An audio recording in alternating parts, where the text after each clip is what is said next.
반갑습니다. 돌집사TV입니다. 자, 오늘은 화물 운송 종사 자격 시험 영상을 준비를 했는데요. 자, 요번에 새로 업데이트된 내용들을 반영해서 최신 자료로 핵심만 준비했습니다. 자, 마찬가지로 1과목부터 4과목까지 요약이 되어 있고요. 이 내용들을 한 번 더 요약한 최종 핵심 요약본은 끝으로 제가 올려드리도록 하겠습니다. 자, 그러면 오늘은 첫 번째 과목인 교통 및 화물 자동차 관련 법규 보도록 하겠습니다. 자, 먼저 용어 정리인데요. 먼저 시험에 자주 나오는 용어들만 조금 추려봤습니다. 자, 먼저 우리 차도 하면은 사실 개념은 다 알고 있는데 시험에 이렇게 나와 있는 설명들로 나왔을 때 이게 차도라고 생각하기가 쉽지가 않습니다. 그래서 이 차도의 특징은 무엇이냐? 자, 경계가 표시되어 있다라는 겁니다. 자, 인공 구조물로 표시가 되어 있을 수도 있고요. 안전 표지로 구분이 되어 있을 수 있습니다. 자, 그래서 차도는 경계가 표시되어 있다. 그 도로의 부분이다 라고 이해해 주면 되고요. 길 가장자리 구역이라고 되어 있는데, 자, 요 같은 경우는 시험에 표현되는 방식이 답이 포함되어 있을 수밖에 없습니다. 자, 도로의 가장자리 부분이란 단어가 중요하기 때문에 요 단어 나온다 하면 바로 길 가장자리 구역이다 라고 아시면 되겠고요. 자, 안전지대 특이점이라고 하면은 보행자나 차마, 자동차 이런 것들이죠. 보행자나 차마의 안전을 위해 설치되어 있는 도로의 부분이다 라고 이해를 해두시면 되고요. 이 모범 운전자의 기준 한번 알아볼게요. 여러 가지 표시장, 표창장 이런 종류들이 있는데 상관없이 표시장을 받거나 2년 무사고 경찰청장에 선발되어 교통안전 봉사활동에 종사한 사람은 우리는 모범 운전자라고 부릅니다. 자, 그리고 주차, 정차의 개념 한번 알아보도록 할 텐데, 주차는 쉽게 말씀드리면은 즉시 운전할 수가 없는 상태예요. 내가 주차를 해놓고 집에 갔을 수도 있고 밥을 먹고 있을 수도 있겠죠. 그러면 주차가 되는 거고요. 정차의 개념은 5분입니다. 5분 이내에 내가 돌아와서 다시 운전을 할 수 있다. 즉 쉽게 말하면 내가 화장실을 갔다 오느라 잠시 주차를 했다. 편의점 가서 뭔가를 사오려고 주차를 했다. 그럴 때는 주차가 아니라 정차의 개념으로 들어간다는 거 알아두시면 되겠습니다.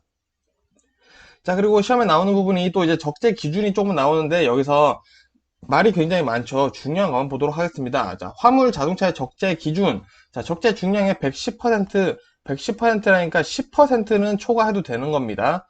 자, 이 적재 중량 알아주시고, 이 길이 너비 중요합니다. 길이는 자동차 길이의 10분의 1, 10%를 더한 것이라고 일단 나와 있고요. 이 너비에 대한 개념이 약간 애매한데, 자, 후사경으로 뒤쪽을 확인할 수 있는 범위. 그러니까 내가 백밀러로 뒤를 봤는데, 그 백밀러로 인해서 이 적재물로 인해 그 백미러의 시야가 가려지지 않는 것이 이제 규정 너비다라고 되어 있습니다. 그리고 높이 보시면은 지상으로부터 4m라고 되어 있죠. 자, 근데 여기서 통행에 안전에 지장이 없다라고 고시된 도로의 경우에는 4.2m까지 가능하다는 거 알아두시고요. 자, 소형 3륜 자동차는 2.5m, 2륜차는 2m 이렇게 되어 있습니다. 자, 그리고 밑에 있는 내용들 보시면은 자, 여기 전신, 전화, 전기공사, 전기 작업, 수도 작업, 제설 작업, 이런 것들이 있어 이제 공익을 위한 것들이죠. 그래서 공사 또는 작업을 하고 있는 경우에는 화물 자동차의 승차 정원이 넘어도 가능하다라는 내용이 있고요.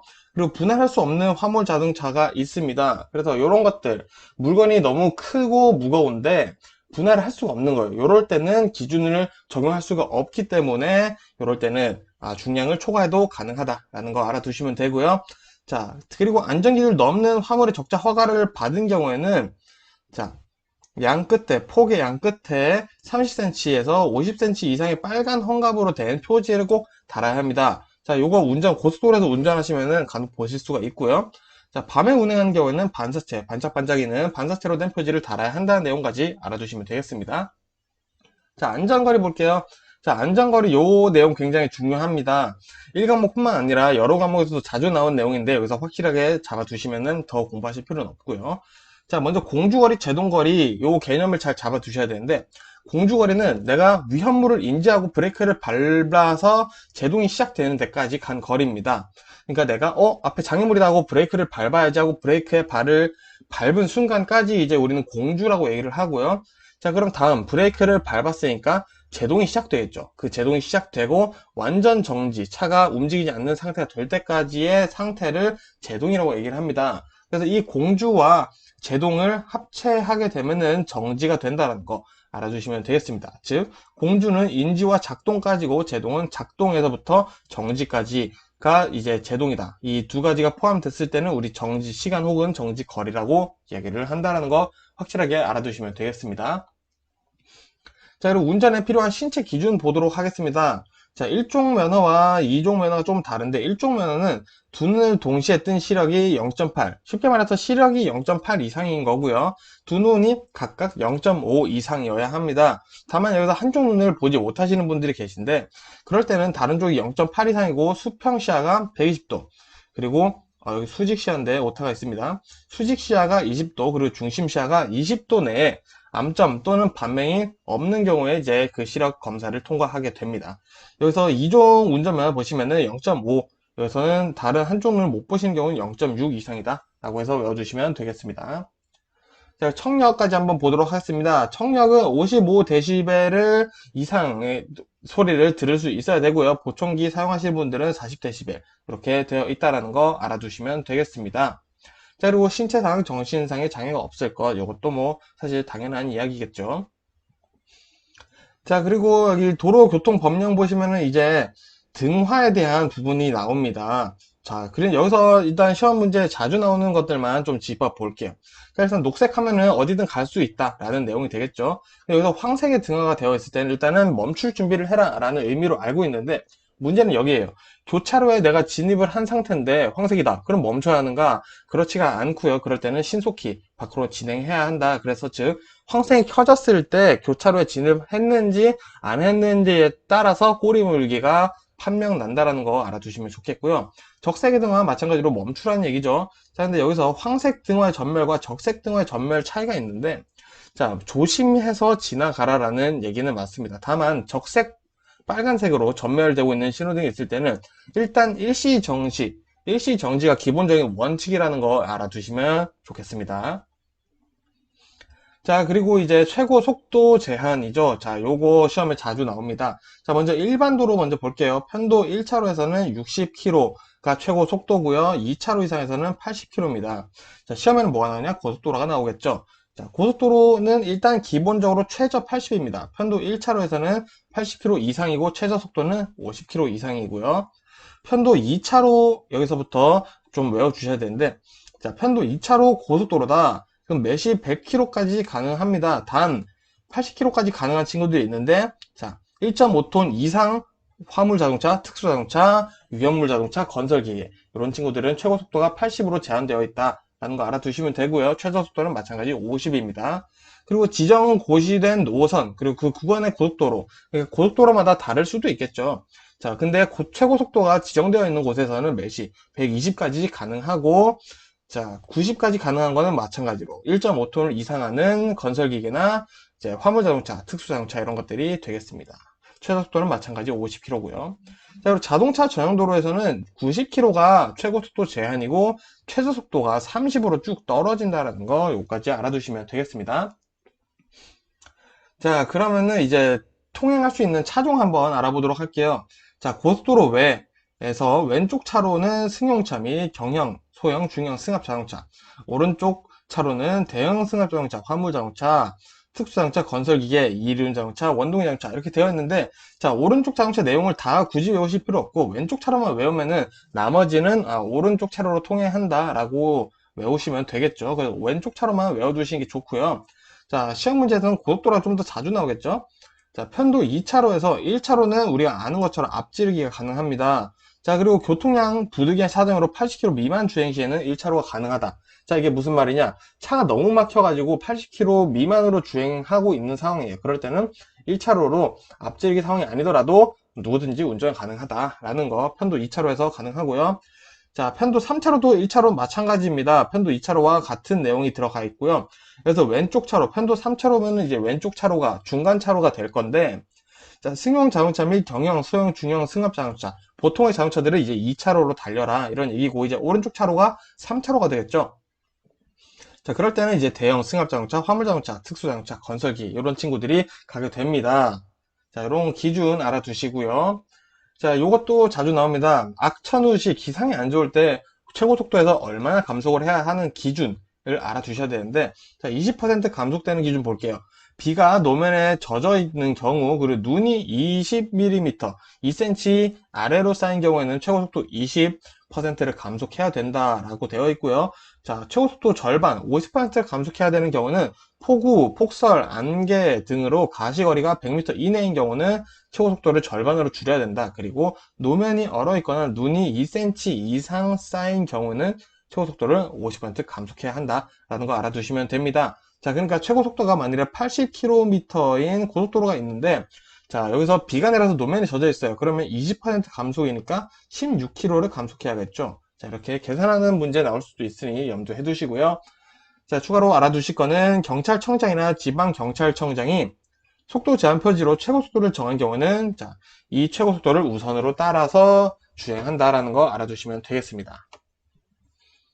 자, 그러면 이제 운전 면허별 운전 가능한 이제 차종 한번 보도록 할 건데, 내용이 굉장히 많습니다. 자, 그래서 중요한 것만 한번 외워볼게요. 자, 일종 대형 면허로는 뭘 운전할 수 있냐? 자, 건설기계. 자, 우리 건설이라고 하면 보통 필요한 것들이 떠오르죠? 자, 이런 것들은 대형 면허가 있어야 된다라고 알아두시면 되겠고요. 자, 그리고 보통 면허, 일종 보통으로는 뭘 할 수 있냐? 자, 뭐 우리가 아는 것처럼 승용장차 이런 것들이 있는데, 자, 요 기준 한번 외워놓을게요. 승차 정원이 15인 이하인 승합자동차, 그리고 12톤 미만의 화물자동차까지는 일종 보통 면허로도 가능하다라는 거 알아두시면 되겠습니다. 자, 그리고 일종 소형 면허 보시면은 이제 3륜 화물자동차, 3륜 승용자동차, 원동기 장치자전거 이런 것들이 있고요. 자, 특수 면허에 이제 견인차들이 추가되고 군안차가 추가가 되는데, 자, 대형 견인차 하면 말 그대로 견인차, 특수장점 모두 가능해요. 근데 소형 견인차 하면은 3.5톤 이하로 제한되어 있다는 거 알아두시면 되겠고요. 군용차는 당연히 군안형 특수자동차를 운전할 수 있는 특수면허가 되겠습니다. 자, 그럼 2종 볼게요. 2종 보통면허. 자, 여기서도 주목해서 보셔야 될 게 승차 정원 10인 이하의 승합 자동차라고 되어 있죠. 자, 요게 대형과의 이제 차이점이 됩니다. 그리고 적재 중량 4톤 이하의 화물 자동차까지는 이제 2종 보통 면허로도 가능하다라는 거. 요거 1종 보통 면허와의 차이 구분해서 외워주시면 될 것 같습니다. 자, 그리고 벌점 기준 한번 보도록 할게요. 자, 사면 한 명당 벌점 90점입니다. 자, 단 72시간 3일이죠. 3일 이내에 사망하신 분들을 숫자로 해서 이제 벌점이 매겨지게 되고요. 중상, 자, 3주 이상의 치료를 요하는 3주, 전치 3주 이상이 나오는 거죠. 그럴 때는 중상 15점이고요. 경상, 3주 미만 5일 이상의 전치가 나왔을 때 이제 5점. 그리고 부상 2점 5일 미만이다 라는 기준 알아두시면 되겠습니다.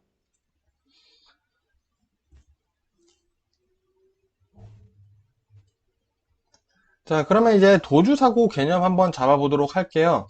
자, 이건 도주사고에 대한 것들을 굳이 외우실 필요는 없고요. 지금 설명 한번 쫙 들어보시면 바로 이해가 되실 겁니다.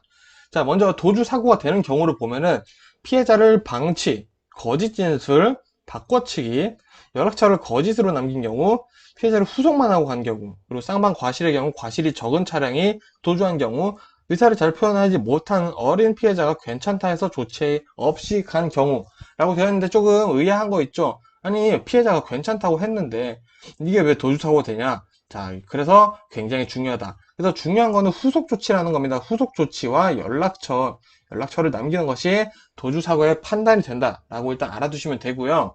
자, 도주사고 아닌 경우를 보시면 좀 더 이해가 되실 거예요.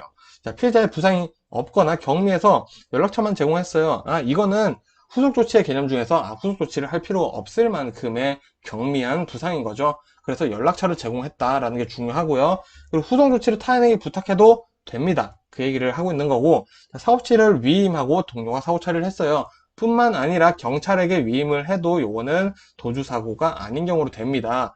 자, 그리고 피해자 일행의 위협이 두려워 현장을 이탈한 경우, 자, 내가 사고를 내고 봤는데 저기서 무서운 형님 한 4분이 내리시는 거예요. 그래서 무서워서 내가 도망갔어요. 망치 들고 내리고 그러셔가지고 그런 경우는 도주사고 아니다 라고 할 수 있고요. 사고 낸 운전자가 내 차량 사고 조치를 없이 간 경우는 도주사고 아니다. 그거는 자기 차니까 본인이 문제다 라고 보시는 겁니다. 그래서 도주사고를 정리해 보면은, 자, 일단 피해자가 사망했거나 다쳤는지 인식을 하거나 다칠 것 같아, 죽을 것 같아 라는 인식이 있었다면 후속 조치를 꼭 해야 됩니다. 후속 조치를 하지 않으면 도주사고가 되는 거고요. 자, 그 상태로 방치하고 이탈을 했어요. 후속 조치를 안 한 거죠. 그래서 사고 처리가 사고 초래가 이어진 경우에는 도주 사고가 된다라는 거. 이런 개념 잡아두시면 이제 도주 사고가 인지 아닌지를 구분을 하실 수가 있을 겁니다. 자, 이제 각종 사고들의 성립 조건을 조금 볼 건데요. 일단은 사고 조건을 볼 때 장소적 요건, 운전자적 과실, 피해자적 요건, 혹은 보행자적 요건, 이런 식으로 추가가 됩니다. 자, 근데 장소적 요건은 보통은 그냥 도로입니다. 그래서 여기 시험 문제 나오지는 않고요. 이제 나오는 건 운전자 과실이나 피해자 요건, 이런 것들이 나오는데, 또 예외 사항이 보통 시험에 나옵니다. 자, 한번 볼게요. 자, 자동차 본래 운행 목적이 아닌 작업 중에 과실로 피해자 사망 경우는 안전사고로 처해지기 때문에 이거는 사망사고로 보지는 않는다. 물론 사망사고지만 이제 과실을 측정할 때에 사망사고로 보지 않는다라는 얘기이고요. 운전자의 과실을 논할 수 없는 경우, 자, 예를 들면은 뭔가 원인이 분명하지 않은 거죠. 그런 경우에는 이제 사망사고로 과실을 측정하기가 쉽지가 않다라고 볼 수 있고요. 피해자 요건 보시면은 피해자가 자살했거나 고의로 사망사고를 일으켰거나, 그리고 운행 목적이 아닌 마찬가지 작업 중이죠. 작업 과실로 인해 피해자 사망 경우에는 자, 피해자 요건에 성립되지 않기 때문에 이 세 가지 요건에 성립되지 않는 게 하나라도 있다 하면은 이 사망 사고에 성립이 되지 않는다는 거 알아두시면 되고요. 이어서 신호 지시 위반 사고 보시면은 자, 당연히 신호 지시를 어기려면은 신호등이 있거나 횡단보도가 있거나 그래야겠죠. 그렇기 때문에 장소적 요건은 보통 시험에 나오지 않습니다. 그래서 피해자적 요건 보시면은 대물 피해만 입은 경우라고 되어 있네요. 이거 중요합니다. 자, 신호 지시 위반 사고를 내가 내버려서 자, 저기는 가로등을 부딪혔습니다. 그래서 가로등이 부러졌어요. 근데 이런 경우에는 신호 지시 위반 사고로 과실을 측정하지는 않는다. 다만 사람이 다쳤다 그럴 때는 신호 지시 위반 사고가 될 수 있다 라고 알아두시면 되고요. 그래서 또 운전자적 과실 보시면은 불강력적인 과실. 자, 내가 이렇게 가고 있는데 뒤에서 신호를 잘 되게 하고 있는데 뒤에서 누가 나를 추돌을 해서 차가 앞으로 밀려나가 버려서 신호를 어겨버리게 된 경우도 간혹 있습니다. 그럴 때는 내가 어쩔 수 없었던 상황인 거죠. 그럴 때는 예외로 해준다 라고 알아두시면 되고요.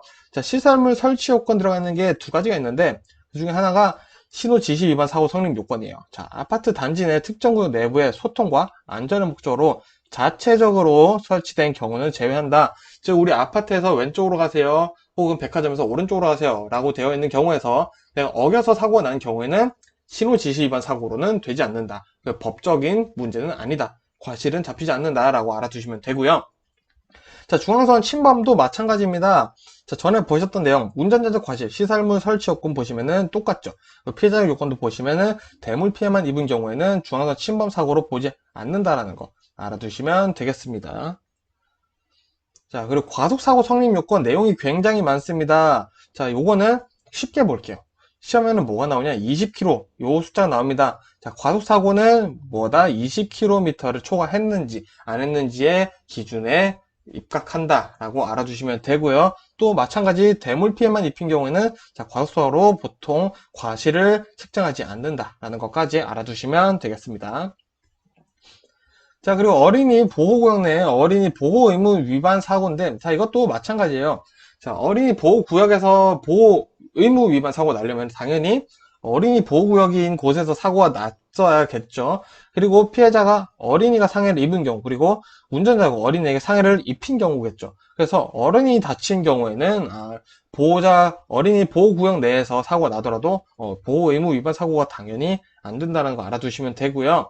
자, 정원 100명 이상의 보육시설 주변 도로로 보통 지정이 되고 학원 수강이 100명 이상인 경우에도 어린이 보호구역으로 지정될 수 있다는 거 알아두시면 되겠습니다. 자, 그리고 나머지는 이제 횡단보도 보행, 무단횡단 사고, 무면허 사고 이런 내용들인데 자, 다 내용이 일맥상통합니다. 횡단보도 사고가 되려면 일단 횡단보도에서 사고가 나야겠죠. 그리고 횡단보도를 지나던 자전거가 사고 났어요. 과연 횡단보도 사고일까요? 그렇지 않습니다. 왜? 자전거는 원래 횡단보도를 건너려면 내려서 끌고 가야 되는 게 맞기 때문입니다. 그래서 자전거를 내가 내려서 횡단보도를 끌고 간 사이에 차가 와서 나를 쳤어요. 그런 경우는 이제 횡단보도 보행사고라고 할 수가 있는 거겠죠.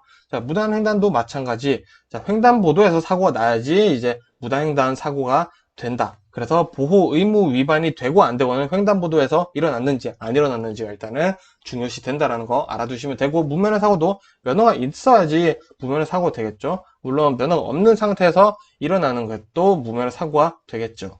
자, 이런 개념만 잡아두시면 문제 푸시는데 전혀 지장이 없습니다. 자, 그럼 3장 이제 화물자동차 운수사업 법령 한번 보도록 하겠습니다. 법령 벌써 재미가 없는데, 자, 1과목에서는 재미없는 부분이 여기밖에 없으니까 집중해서 외워주시면 되겠습니다. 자, 일단 화물자동차의 안전, 운송, 원가, 심의, 의결, 고려 사항은 뭐냐? 자, 어떤 원가니까 돈이 들어가는 사항 전부 다라고 보셔도 무관합니다. 인건비, 뭐 감가상각비, 고정비용이 있고요. 유류비나 부품비 같은 변동비용이었죠. 그래서 고정비 그리고 변동비에 포함되는 내용들이 여기에 들어가게 되고 있고요. 상하차의 대기비용, 자, 요거는 예를 들면 그런 겁니다. 1시간 이동시켜 주는데 10만 원을 쓰는 화물차가 있는데 운반하는데 30분이 걸린 거예요. 그러면은 운반할 시간이 결국 30분밖에 없죠. 자, 상하차 하는데 30분이 걸려버렸어요. 그럴 때 발생하는 손실이 생기겠죠. 그런 것들도 이제 심의, 안전 운송 원가를 심의하고 의결하는 고려 사항이 된다 라고 보시면 되겠고요. 이런 것들은 보통 대통령령으로 정한다 라고 알아두시면 되겠습니다. 그래서 추가로 위원회는 안전 운송 원가의 적정 이윤을 더해서, 자, 마진이 있어야지 그래도 이분들도 먹고 사시겠죠. 적정 이윤을 더해서 화물 자동차의 안전 운임 심의 의결을 한다. 그래서 즉 안전 운송 원가와 적정 이윤이 안전 운임이 된다라는 거, 요거 특별하게 외워주시면 되겠습니다. 자, 그러면 이어서 화물차 유형별 세부 기준 한번 볼게요. 일단 화물 자동차는 일반형, 덤프형, 밴형으로 나뉘는데, 일단 쉽게 말씀드리면 덤프형은 덤프트럭이에요. 우리가 아는 그 볼보 덤프트럭 생각하시면 되죠. 지붕 덮개가 있고 이렇게 적재함이 윙하고 올라가서 중력을 이용해서 물건이 이렇게 적재, 흙 같은 돌들이 떨어지는 그런 것들을 얘기를 하는 거고요. 이제 배년은 지붕 구조에 덮개가 있는 화물 운송형이다 라고 알아두시면 되겠습니다. 자, 그리고 좀 세부 기준 좀 볼게요. 자, 화물 자동차에는 특수 용도형이 있습니다. 이거는 말 그대로 그냥 특정한 용도를 위해서 만들어진 거기 때문에 시험 문제는 잘 안 나오는데, 특수 자동차의 구분이 이제 견인형, 군안형, 특수 작업형, 요 세 가지가 있다라는 거 알아두시면 됩니다. 특수 자동차에 특수 용도형이 들어갔다, 맞는 것인가 라고 물어보면은 아니다 라고 이제 구분할 줄 아셔야 된다라는 얘기를 드리고 있는 거고요. 자, 자동차 정기 검사 유효기간 보도록 하겠습니다. 자, 이렇게 내용이 굉장히 많습니다. 근데 우리는 화물 자동차 시험이기 때문에 화물 자동차에 조금 집중해 볼게요. 자, 화물 자동차 경형, 소형, 승합 화물 자동차는 자동차 정기 검사 유효기간이 1년이고요. 자, 사업용 대형 화물차는 2년을 기준으로 2년 이하의 차량이면 1년, 2년 초과면은 6개월이다. 자, 2년 이후로 노후되었다라고 판단을 한다는 거예요. 그래서 너는 6개월마다는 우리가 검사를 해서 잘 굴러간지 확인을 할 것이다 라고 얘기를 하고 있는 거고요. 죄송합니다. 자, 중형 승합 자동차, 대형 승합 자동차는 8년 기준으로 해서 1년, 6년 나눈다. 그리고 그 밖에 화물차, 자동차들은 5년으로 기준을 나눈다. 그래서 이 2년 기준으로 8년 기준으로 1년 혹은 6개월 이렇게 나눈다. 요것만 외워주시면 생각보다 외울 내용이 없네 라고 넘어가실 수가 있습니다. 자, 그리고 기타 이 밖에 자동차 검사 유효기간 핵심만 한번 보도록 하겠습니다. 자, 일단은 검사 기준 날인데, 자, 적합 판정을 받았어요. 그러면은 그 다음 날부터 계산해서 유효기간을 계산한다는 걸 일단은 알아두시고요. 신규 검사는 당일부터 유효기간을 계산한다는 거 알아두시면 되고요. 재검사는 10일만 외우시면 됩니다. 재검사면 10일이다. 이렇게 알아두시면 되고요. 이 과태료 기준이 있는데 이제 종합검사를 받지 않았어요. 근데 만료일부터 30일 이내에 안 받았으면 2만원인데 30일 한 달이 넘었어요. 그리고 114일 이내에는 2만원부터 플러스 알파가 되기 시작하는데 3일마다 만원이 추가가 됩니다. 그래서 만약에 35일이라고 하면은 3일마다니까 30일, 34, 37 이런 기준으로 나누는데 35일은 여기에 해당하겠죠. 그러면은 원래 2만원이었는데 3만원 추가되니까 3일 추가되니까 2만원이 더해진 4만원이 된다. 이렇게 계산하시면 되고요. 이제 115일이 넘어버렸어요. 그러면 그냥 30만원, 무조건 30만원이 든다 라는 것까지 알아두시면 되겠습니다.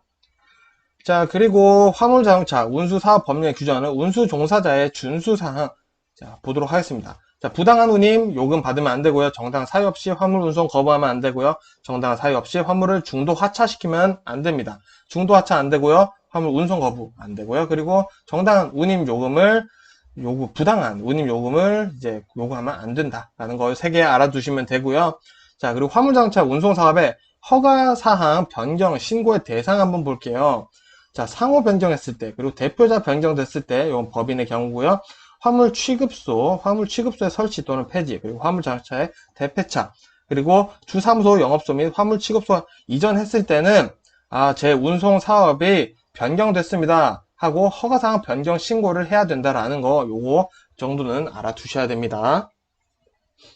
자, 그리고 자동차의 운행 제한 보도록 할게요. 자, 전시, 전쟁이나 시변, 비상사태, 그리고 극심한 교통체증 발생 예방이나 소통 원활을 위한 경우는 뭐 제한이 가능하다. 그리고 대기 오염 방지를 위해서도 제한이 가능하다라는 거 알아두시면 되고요.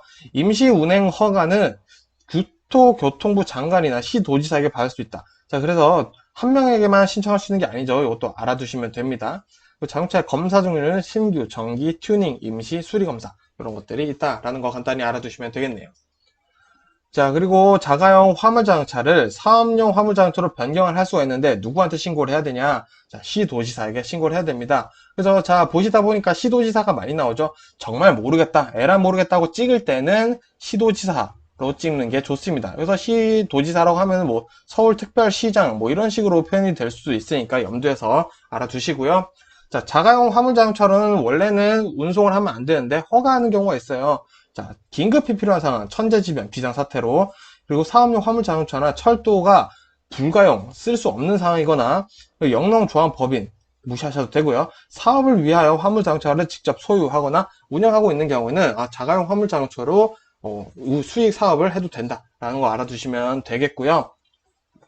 자, 화물자동차 사용 제한 또는 금지 6개월 제한이 되는데, 자, 먼저 자가용 화물차 사용해서 운송사업을 경영하는 경우, 자, 허가 사유가 아님에도 불구하고 경영한 경우에는 6개월 제한 혹은 금지가 될 수 있고요.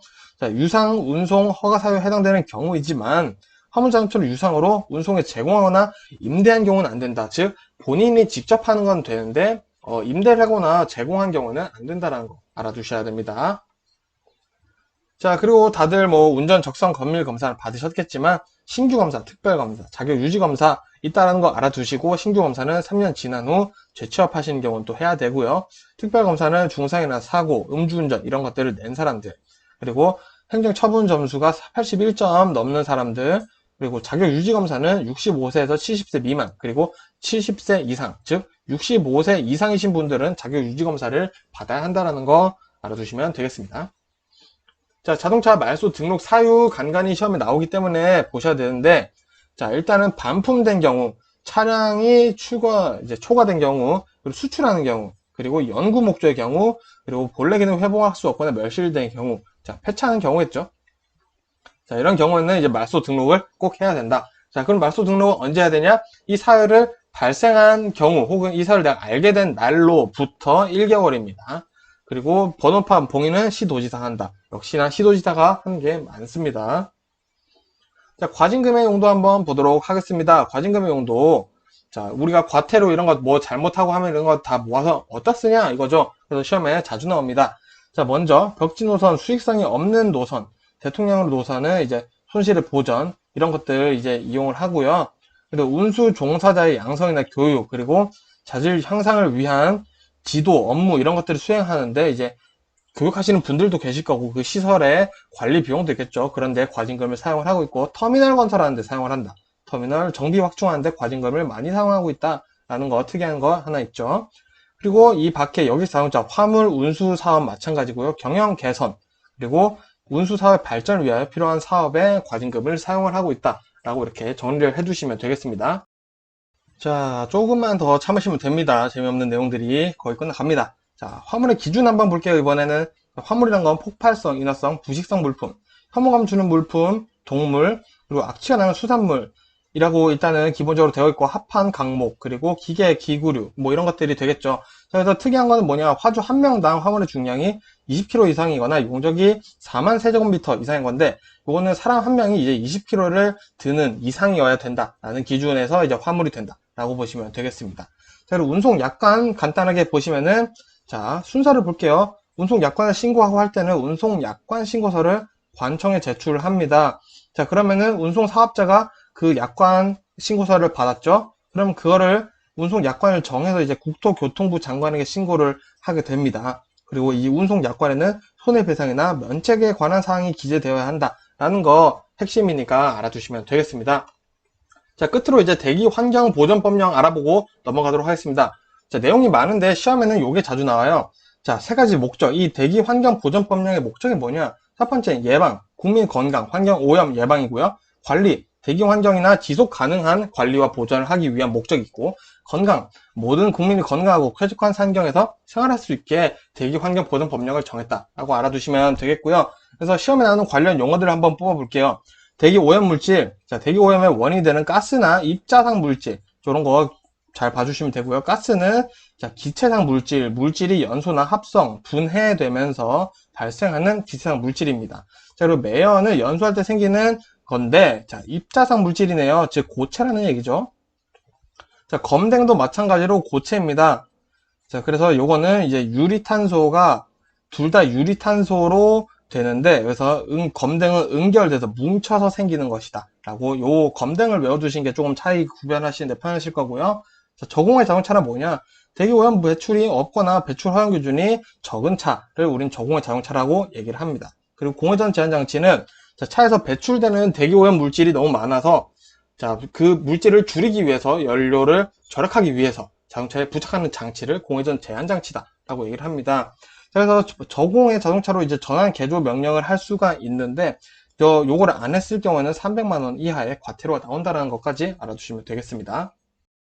자, 끝으로 대기 환경 보전법령에서 나올 만한 문제가 자, 공회전 제한 장치 부착 대상 차량입니다. 자, 요렇게 내용이 긴데 자, 읽어보시면은 뭐야 별거 아니네. 뭘까요? 버스, 택시, 화물차 이 세 개밖에 없습니다. 근데 뒤에는 내용 읽어보시면은 다 해당되는 거예요 그냥. 근데 굳이 이렇게 적어놨다는 거. 그래서 공회전 제한 장치 부착 대상 차량은 버스, 택시, 화물 운송차다 라고 알아두시면 되겠고요.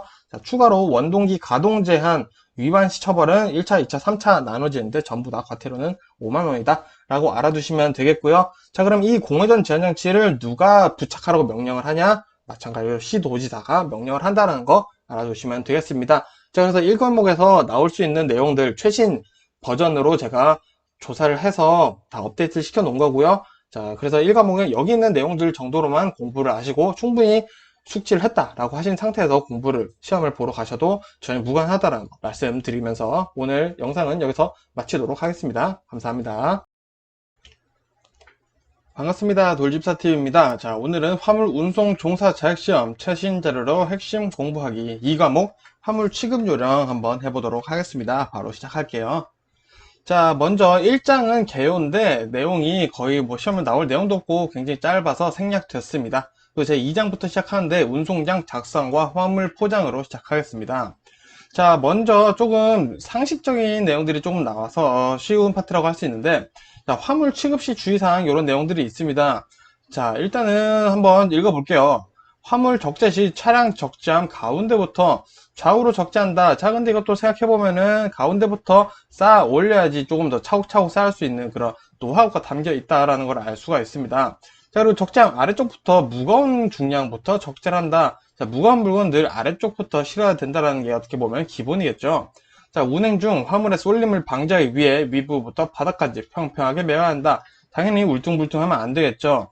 자, 이렇게 초반에는 조금 당연한 얘기들이 나옵니다. 즉, 이런 내용들은 우리가 고민해보면 충분히 풀 수 있다. 굳이 외울 필요가 없다라는 거죠. 자, 그러면 인수거절, 이사, 화물지상 한번 볼게요. 자, 이런 것들은 간단히 외워줘야 됩니다. 귀중품, 그리고 다른 화물에 손에 끼칠 수 있는 물건, 자, 김치나 젓갈류 이런 것들이 되겠죠. 자, 그리고 운송에 특수한 관리를 요하는 물건, 자, 이런 것들은 일단 인수 거절 이사 화물 대상이 된다. 하지만 늘 거절되는 거는 아니에요. 자, 운송장 역할 및 기능. 자, 우리는 그럼 이런 거를 암기를 해줘야 되는 건데, 자, 운송장은 계약서 역할과 화물 인수증, 그리고 운송 요금의 영수증, 그리고 배달에 대한 증명, 그리고 행선지 분류 정보 제공. 그래서 이것은 작업 지시서 기능을 한다고 얘기를 하고요. 수익금 관리 자료, 그리고 정보 처리의 기본 자료. 이렇듯 운송장이 하고 있는 역할이 많습니다. 자, 요거는 객관식 문제로 내기가 아주 쉽겠죠. 자, 운송장 기재와 관리 사항을 보시면은, 자, 운송장 번호와 바코드 함께 들어가 있고요. 송화인의 주소, 성명, 번호 이런 것들이 있어야지 이제 운송장을 만들 수가 있겠죠. 자, 그래서 우리 이렇게 주문 번호, 운송 요금, 지급 방법, 화물명, 화물 가격 이런 식으로 돼 있는데 요거는 혹시 화물 택배 보내보신 적 있으신가요? 우리나라는 대표적으로 대신 화물 택배가 지금 존재를 하는데 화물 택배를 보내보시면 이런 것들이 굉장히 좀 기재할 것들이 좀 추가가 돼요. 자, 그렇게 보내보신 분들은 이제 이런 내용들이 들어가 있었지 하고 고민을 해보시면은 충분히 기억이 나실 거고, 보내보지 않으신 분들이라면 암기를 해주셔야겠죠. 자, 운송장 형태는 기본적으로 세 가지가 있습니다. 기본형, 우리가 아는 기본형이고 보조형이 있는데, 자, A라는 사람에게 여러 가지 물건이 한 10개 정도 추가가 가능해요. 자, 그러면은 이럴 때 보조형을 사용해서 다수의 화물을 한 방에 운송장으로 기록한다. 그런 게 이제 보조형이 되겠고요. 스티커형은 여러 가지 내용이 많은데 이것만 외우시면 됩니다. BDI라고 전자문서 교환 시스템이 갖춰진다. 그래서 문제에 만일에 뭐 BDI 얘기가 나온다 그러면은 운송장 스티커형이구나 이렇게 바로 떠올려 주시면 됩니다. 자, 운송장 부착 요령은 정중앙 상단에 부착하는 게 원칙이고요. 자, 운송장 부착 요령은 자, 어려운 경우, 운송장을 붙이기 어려운 경우에는 운송물을 박스에 넣어서 배송한 뒤 운송장을 붙일 수 있는 박스에 포장한다. 재포장하는 거죠.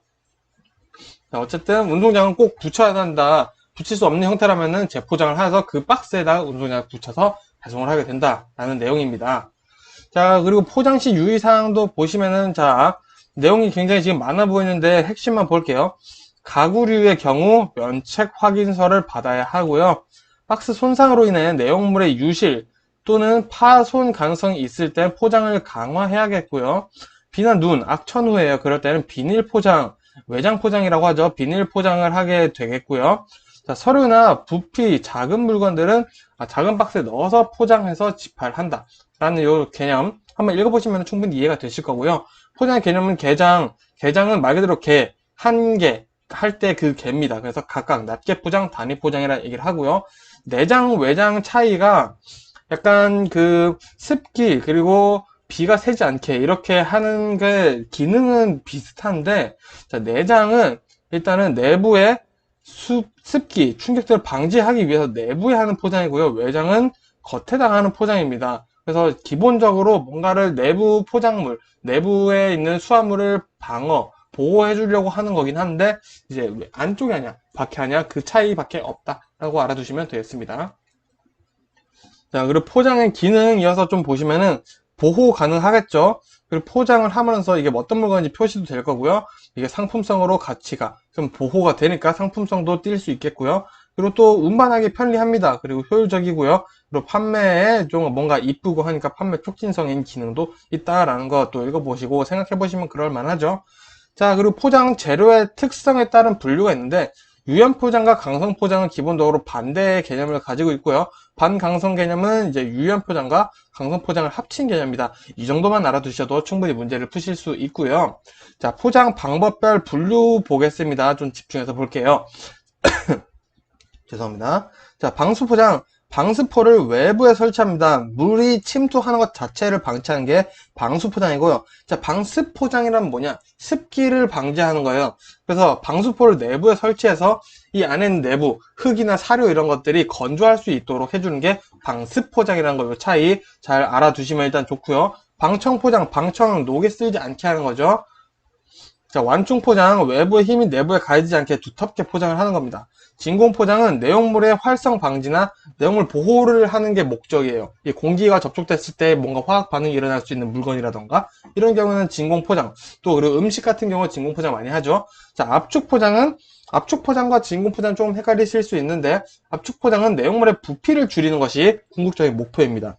자, 그리고 수축포장은 자, 부피를 줄이는 것도 가능하겠지만 이제 필름을 열수축시켜서 물품이 움직이지 않게 고정시켜주는 것이 궁극적인 목적이라는 거 이렇게 구분별로 차이점을 외워두시는 게 좀 중요하다고 말씀드릴 수 있습니다. 자, 그리고 적재 관련 이제 3장에서 화물의 상차 하차에서 적재 관련 문제풀이들이 많이 나오는데 이게 내용이 굉장히 방대하면서도 사실은 굉장히 간단한 얘기들을 하고 있어요. 자, 뭐냐? 자, 무게 관련 얘기가 나오는데 자, 요런 거는 적재 하중을 초과하지 않는다. 그리고 적정함을 너무 부족하게 실지도 않는다. 이런 뭔가 과하거나 부족한 거에 대한 얘기들이 나옵니다. 그리고 적절한 관련에 대해서 얘기가 나오기 시작하는 게 자, 높이 쌓으면 당연히 안 되겠죠. 그리고 무게중심은 중심, 가운데 있는 게 가장 안전하겠죠. 자, 이런 우리가 상식적으로 고민해서 풀 수 있는 얘기들이 나와요. 그리고 안정성, 둥근 물건은 포장을 해야겠고요. 볼트같이 작은 물건들은 다시 또 그런 모아서 포장을 해서 적재를 해야 된다. 이런 어떻게 보면은 그럴 수 있겠네. 그렇게 하면 좋겠다. 이런 내용들이 나오고요. 안전성, 이제 안전한 거죠. 안전사고에 유의를 하고, 낙하물 조심하고, 내가 물건을 들고 갈 때 앞이 보이는지, 안 보이는지, 뒤에 누가 있진 않은지, 이런 것들, 시야 확보도 잘 해야 된다. 이런 내용들이 반복해서 나오고 있습니다. 자, 그리고 편리성, 가능한 기회를 이용한다. 자, 무거운 물건이 계속 반복되는 상하차가 있어요. 그러면 기회를 이용하는 게 당연히 좋겠죠.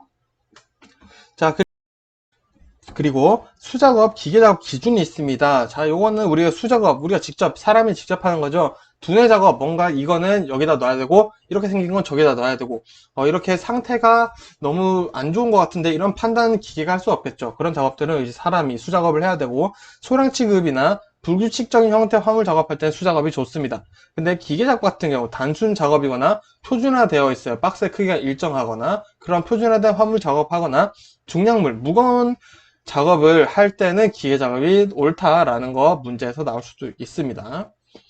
자, 화물 적재 작업 볼게요. 자, 이것도 마찬가지 전에 드렸었던 말씀인데 이제 어떤 식으로 나오는지 한번 보여드릴게요. 자, 볼트 같은 세밀한 물건을 상자에 넣어 적재한다. 작업 전 적재한 바닥 체크, 낙하물이 없는지 다 확인한다. 자, 안전에 관련된 얘기 나오고 있죠. 자, 화물 결박은 중요한 작업에 신경 써서 작업한다. 자, 낙하물과 안전에 관련된 내용이에요. 자, 적재함 난간에서 적재를 해서는 안 된다. 이것도 안전 관련이죠. 자, 이렇듯 지금 읽어보시면은 안전한 자세, 시야를 가리지 않는다, 항상 점검한다, 어디에 올라서 위험하게 작업해서는 안 된다. 이런 내용들이 화물 적재에 계속 반복해서 나오기 때문에 이런 문제는 우리가 한 번에 이해를 하고 문제가 나왔을 때 쉽게 풀고 다음 문제를 고민하시는 그런 전략으로 가셔야 된다는 말씀 드리겠습니다. 자, 이 내용도 마찬가지죠. 물품을 들 때는 허리를 펴고 들어야 한다. 가능한 물건을 신체에 붙여서 든다. 시야를 가리는 물품은 계단이나 사다리 이용해서 운반하지 않는다. 자, 쭉 이런 내용들이 계속 반복해서 나오고 있기 때문에 우리가 굳이 외우는데 시간을 쓸 필요가 없다라는 거죠. 자, 그리고 이어서 이제 나오는 게 또 컨테이너 작업, 고압가스 작업, 위험물 작업, 독극물 작업 이런 내용들이 또 굉장히 길게 몇 페이지, 몇 장 가량해서 내용이 나오는데 자, 정리를 해보면은 결국에는 다 이런 내용입니다. 안전이 최우선이에요. 노면이 불안전한 곳에서 우리가 고압가스나 위험물을 싣고 작업을 하거나 운전을 하면 안 되겠죠. 그리고 고압가스 책임자가 아무도 없는 상태에서 차를 방치해서 안 되겠죠. 그리고 청결 방수 상태를 유지한다. 뭐 화물의 이동으로 충격이 생기지 않게 하거나 이런 발열, 부식을 유의하거나 이런 내용들이 나오고요. 또 고압가스, 위험물, 독극물, 자, 누수되고 있지 않은지, 누출되고 있지 않은지, 누유되고 있지 않은지 이런 내용들에 대해서 반복해서 나오고 있습니다. 그리고 또 중요한 게 후속 조치, 후방 조치 이런 것들을 중요하게 생각한다. 그래서 우리가 시험 문제를 풀 때, 컨테이너 작업이나 고압가스, 위험물, 독극물 어쨌든 우리가 중요하고 위험한 작업을 할 것 같을 때는 안전이 최고지. 그리고 청결 방수, 누출 확인 뭐 이런 것들만 뉘앙스에 잡아두셔도 어떻게 행동을 해야 되는지 충분히 유추가 가능하실 겁니다. 자, 이런 것도 계속 마찬가지 안전 관련 얘기죠. 자, 조금 더 연습을 해보는 차원에서 읽어볼게요. 화물을 옮길 때나 입출곳이 바닥이나 통로가 미끄럽거나 장애물이 없도록 유의해야겠죠. 시야 확보 유의하고요. 안전이 최우선시 되는 것을 이해를 하고 계셔야 합니다. 자, 위험물, 독극물, 누수, 누유는 회수 조치를 해야겠고요. 주변 정리 후 취급을 해야겠죠. 그리고 방호수단 구비를 하고 안전조치 각별히 신경 쓰고요. 안전이 최우선이라는 이야기는 늘 시험 문제에서 안전이 중요하다, 안전부터 챙겨야 한다, 안전 관련한 얘기가 나온다 하면 무조건 맞는 말이라는 거를 알아두셔야 됩니다. 자, 그럼 4장 보도록 하겠습니다. 4장부터는 우리가 조금 이해보다는 암기를 요하는 내용들이 나옵니다. 적재물을 결박하고 덮개 설치 관련된 내용들이 나오는데, 자, 먼저 등장하는 친구가 팔레트입니다. 우리 물건 깔기 전에 이렇게 나무 팔레트나 이렇게 밑에 깔고 상자를 적재하거나 하죠. 자, 이 틈바구니를 어떻게 붕괴하지 않게 안전하게 쌓는 방법이 무엇이냐라고 물어보는 것 중에 가장 잘 나온 친구가 이제 틈바구니입니다. 자, 팔레트의 틈바구니는 여러 두께의 발포 스티판이다.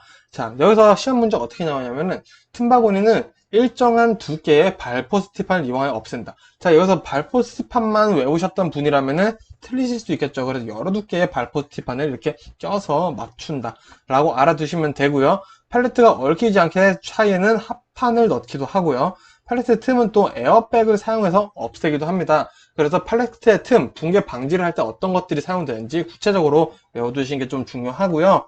자, 이제 팔레트를 묶는, 고정시키는 방법인데 스트레치 방식, 자, 플라스틱 필름, 그러니까 비닐이라고 생각하시면 돼요. 투명한 비닐. 비닐로 팔레트 화물을 이제 감아서 랩핑을 하는 걸 랩으로 감는 것처럼 고정을 하거나, 주연 어프 방식, 자, 팔레트의 가장자리를 높게 해서 화물이 안쪽으로 쏠리게 하는 거예요. 자, 팔레트가 있으면은, 자, 가장자리가 이렇게 있다고 치면은, 이쪽으로 쏠리면 가운데에 있는 물건이, 자, 주변으로 하중을 받겠죠. 그래서 이게 뭔가 가운데로 이렇게 쌓여있는, 사다리꼴로 쌓여있는 느낌이 들기 때문에, 좀 더 고정이 탄탄하다. 그게 주연 어프 방식이고요. 자, 풀 붙이기엔 말 그대로 붙이는 겁니다. 팔레트와 약간 붙이고 미끄러지는 방지를 하는 건데, 대신 뗄 때 이게 화물에 손상이 갈 수 있기 때문에 조심해야 한다는 단점이 있습니다. 자, 그리고 슈링크 방식. 자, 열 수축식 플라스틱 필름을 씌워서 슈링크 터널, 이렇게 어떤 터널이 지나는데 그 필름이 열을 가하면서 작아지겠죠. 그러면서 그 수축을 되면서 안에 팔레트와 물건, 화물을 밀착시키면서 고정을 해주는 게 이제 슈링크 방식이다 라고 이 특징들만 알아두시면 되겠습니다. 자, 그리고 고속도로에서 과적 차량 단속. 자, 500만원 이하의 과태료는 뭐가 나오냐? 자, 총 중량 40톤, 축하중 10톤, 높이 4m, 길이 16.7m, 폭 2.5m를 초과했을 때 500만원이고요.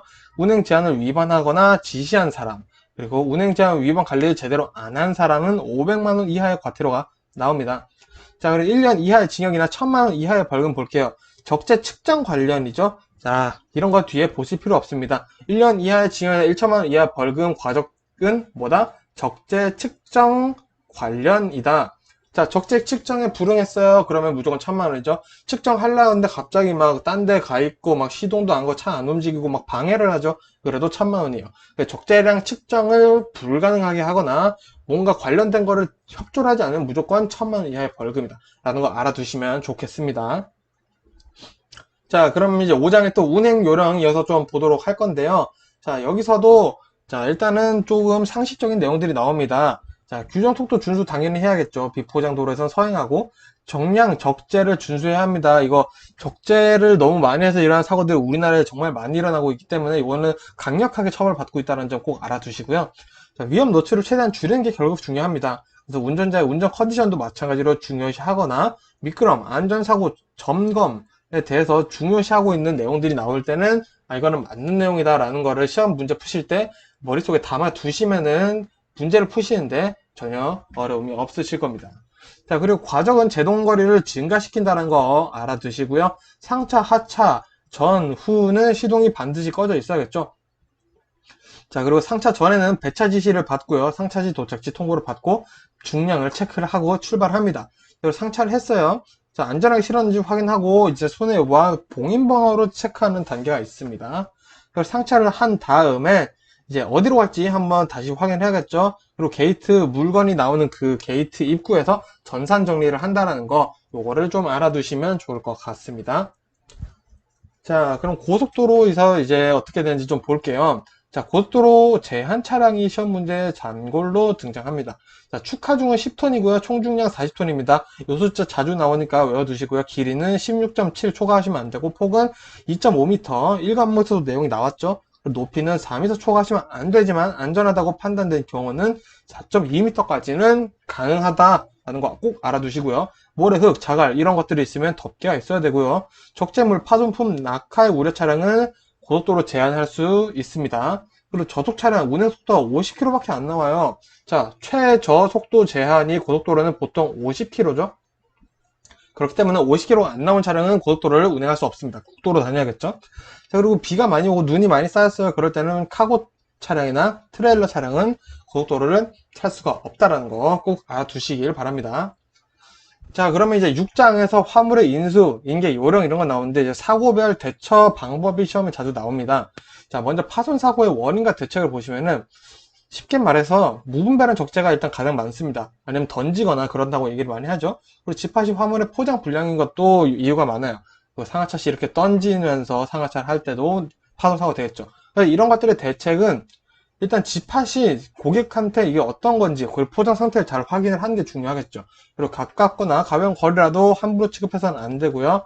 사고 위험 물품은 안전박스에 적재하거나 별도로 적재를 한다. 파손 스티커 자주 붙이고 있죠, 요즘.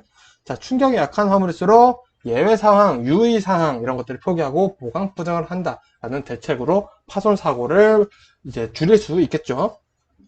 자, 옷은 사고 더러워지는 거죠. 자, 김치, 젓갈, 한약 이런 것들이 터져서 포장이 약한 경우에 터져서 그런 거죠.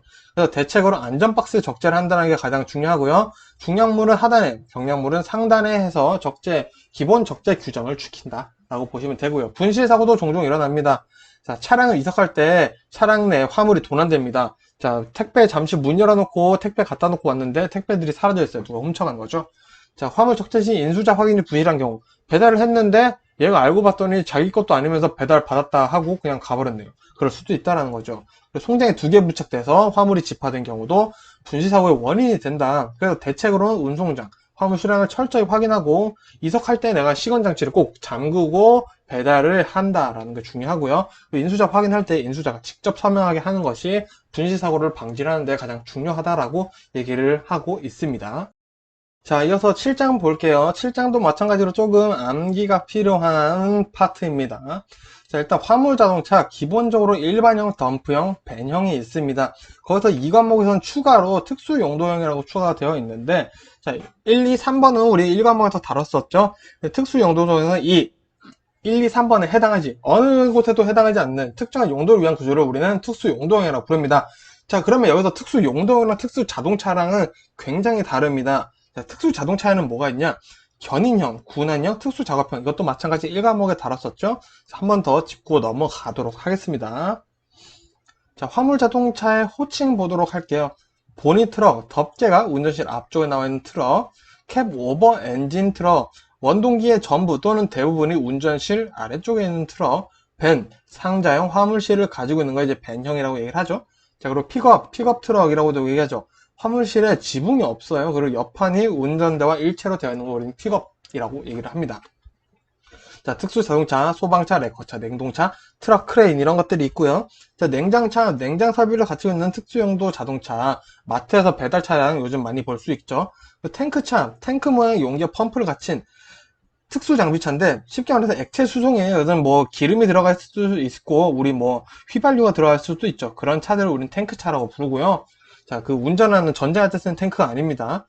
탱크 롤이라고 얘기하죠. 덤프차, 자, 이거 중력에 의해서 적재물을 이렇게 윙 끌어올려서 기울여가지고 밑으로 두루루 떨어뜨리는 흙 덤프 트럭, 볼보 트럭 생각하시면 되겠습니다. 자, 트레일러의 종류 한번 볼게요. 자, 풀 트레일러입니다. 풀 트레일러죠. 자, 트랙터와 트레일러가 P인데 죄송합니다. 분리되지 않고 트랙터에도 적재함이 있어요. 근데 여기서 차이점이 뭐냐? 총 하중은 트레일러만 받습니다. 그래서 적재량, 용적 모두 세미 트레일러보다 우수하다는 장점이 있습니다. 자, 여기서 그리고 폴 트레일러가 있어요. 폴 트레일러라고 있는데, 자, 파이프나 형광, 둥글둥글한 기둥, 장착물 이런 것들이죠. 자, 그런 것들을 수송할 때는 폴 트레일러입니다. 풀 트레일러랑 폴 트레일러 이거 잘 읽어보시고 문제를 푸셔야 되고요. 자, 세미 트레일러 나왔네요. 자, 트레일러를 트랙터에 연결하는, 자, 앞에 트랙터가 이렇게 있으면 트레일러를 이렇게 부착을 하는, 연결을 시키는 거죠. 기차처럼. 자, 그런 것들을 이제 세미 트레일러로 얘기를 하고요. 일반적 트레일러는 좌파 수송은 밴형으로 하고 중량물은 세미 혹은 중서상식 트레일러로 한다. 요거를 외워두시면 되겠네요. 자, 그리고 돌리라는 거는 일축 트레일러라고 얘기를 하는데, 자, 세미 트레일러와 조합해서 풀 트레일러로 하기 위한 공구라고도 우리가 표현할 수 있습니다. 이렇게 가운데 못 같은 거를 끼우는 거죠. 그거를 돌리라고도 얘기를 하고, 일축 트레일러, 이 트레일러라는 의미도 될 수 있으니 두 가지 알아두시면 좋을 것 같습니다. 자, 트레일러의 장점 볼게요. 장단점은 시험에 나오기가 아주 쉽습니다. 자, 일단 트레일러라는 건 트랙터를 효율적으로 이용할 수가 있겠죠. 트랙터가 따로 움직이기가 가능하기 때문이죠. 자, 효과적인 적재가 가능합니다. 40톤까지 가능하니까요. 그리고 탄력적인 작업과는 트레일러만 분리해놓고 트랙터가 돌아가가지고 또 다른 트레일러를 가지고 이렇게 돌아와도 되겠죠. 그런 얘기를 하고 있고요. 일시적인 화물 보관 기능. 자, 우리 하차는 내일 합시다. 잠시 트레일러에 보관해놓죠. 이런 식으로 잠시 보관이 가능하다. 그리고 트랙터와 운전자의 효율적인 운영이 가능하다. 트랙터 한 대로 트레일러 여러 개를 붙여서 가지고 오고, 놓고 또 가서 트레일러 하나 가지고 오고, 이렇게 가능하다라는 얘기입니다. 자, 그리고 아지테이터라는 게 뭐 시험에 나올 수도 있습니다. 근데 모르는 용어라서 어렵게 생각하시는데 이거는 믹서차예요. 우리 시멘트 반죽하는 이게 돌아가는 그런 믹서차 있죠? 그거를 아지테이터라고도 합니다. 하나 알아두시고요.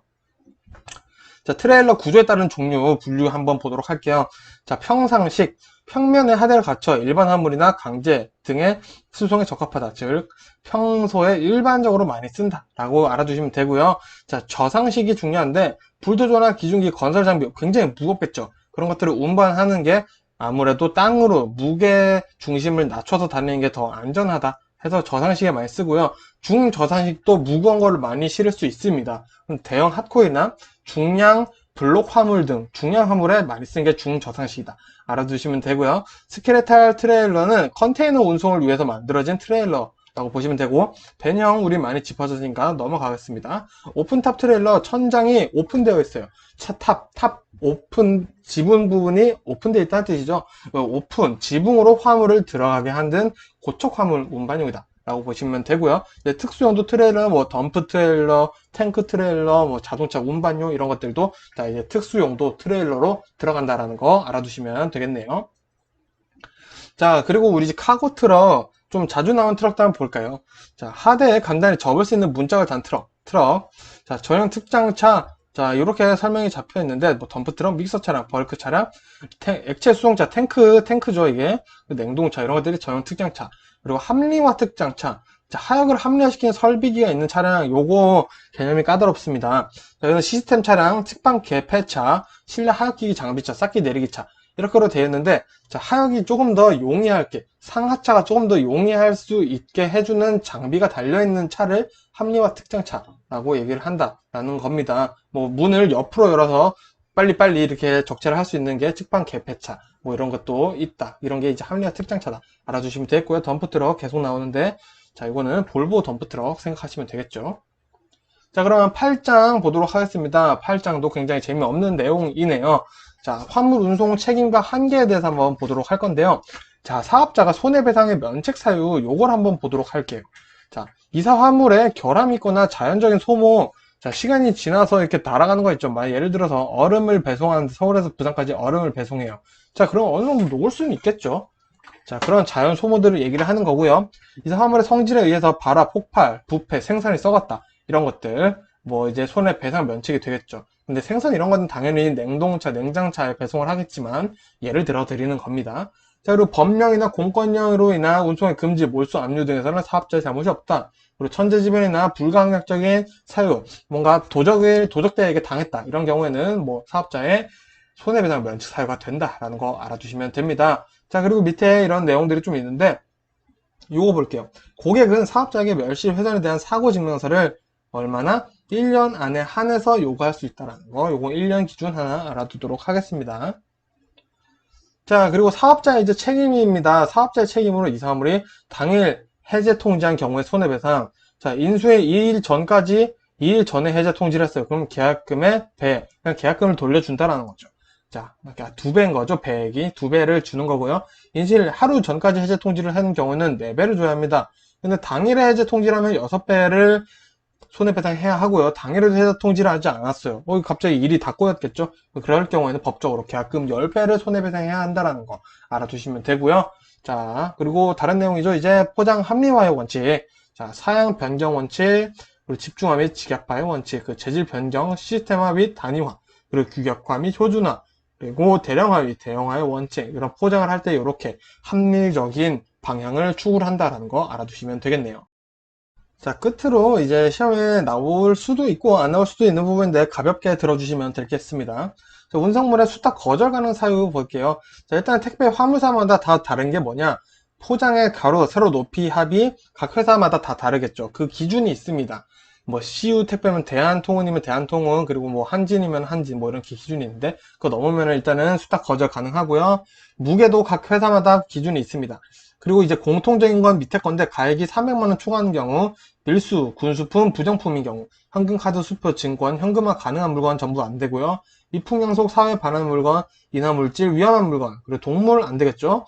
거기 운송에 필요한 내용을 기재하지 않은 경우, 이거는 운송물을 보낼 수가 없겠죠. 그리고 운송에 적합한 포장이 안 된 경우 당연하겠죠. 그리고 고객이 운송물 확인을 거절하거나 운송물과 다른 내용으로 운송량을 기재할 경우 이게 들키면은 수탁 거절된다는 거 알아두시면 되고요. 자, 운송물의 기본적인 인도일은 일반적인 이틀이면 되고요. 도서 산간벽지 3일 정도 되고 있다 라고 얘기를 하고 있습니다. 그래서 이제 정리를 해보면은, 자, 운송물의 멸실이나 훼손실 책임에 대한 내용들은 이렇게 생각해 보시면 돼요. 자, 상식적으로 고칠 수가 있어요. 뭔가 내가 가방을 받았는데, 가방 끈이 떨어졌어요. 가방 끈, 너 때문에 떨어졌는데 새 걸로 해주세요. 라고 했을 때, 우리가 생각했을 때, 이거 새 걸 줘야 되는 거 아니야?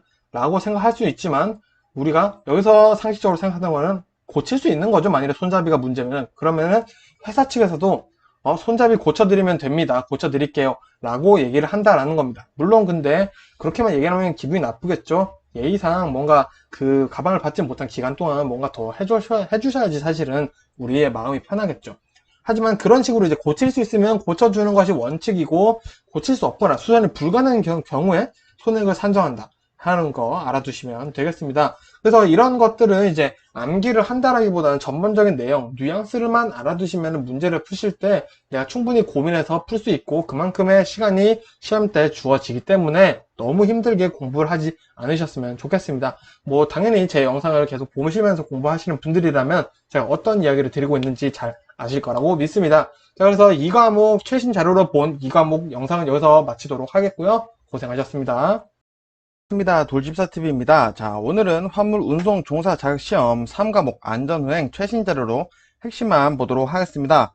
자, 먼저 시작하기 전에 늘 드리는 말씀인데, 자, 제 스크립트에 지금 말씀드리는 이 내용들은 제가 직접 요약 정리하고 설명드릴 부분 내용들을 추가해 놓은 것이기 때문에 읽는다고 불편해 생각하지 마시고, 이 내용들 그대로 알아두시면 되는구나 라고 생각해 주시면 되겠습니다. 즉, 제 설명도 다 적어 두었다 라고 알아두시면 되겠습니다. 자, 그럼 바로 3과목 안전운행 시작하겠습니다. 자, 먼저 2장부터 시작할 건데요. 1장에서는 나올 문제가 아예 없습니다. 자, 그래서 2장부터 볼 건데요. 자, 운전자 요인과 안전운행입니다. 자, 먼저 교통약자에 대해서 한번 보도록 할게요. 자, 교통약자를 하면 보행자, 이런 횡단보도로 건너는 보행자까지 포함이 되고요. 어린이, 노인까지 포함이 되고 있습니다. 자, 어떤 것들을 주의해야 되냐? 자, 여기 핵심만 볼게요. 자, 늘 서행하고 조심해야 하고요. 자, 횡단보도로 걷는 사람에게 재촉을 하거나 횡단보도를 침범해서 위협을 하면 안 되겠죠. 자, 그리고 어린이나 신체 장애인이 있을 경우에는 무조건 일시 정지한다. 서행 아니고 무조건 일시 정지라는 거 알아두시고요. 자, 우리 노인분들 회피 능력과 판단 능력이 많이 떨어지게 됩니다. 그래서 사고가 많이 일어나니까 유의해 주시고요. 어린이 통학버스 마찬가지로 어린이 통학버스는 앞지르기를 해서는 안 됩니다. 자, 이거 알아두시면 좋겠습니다.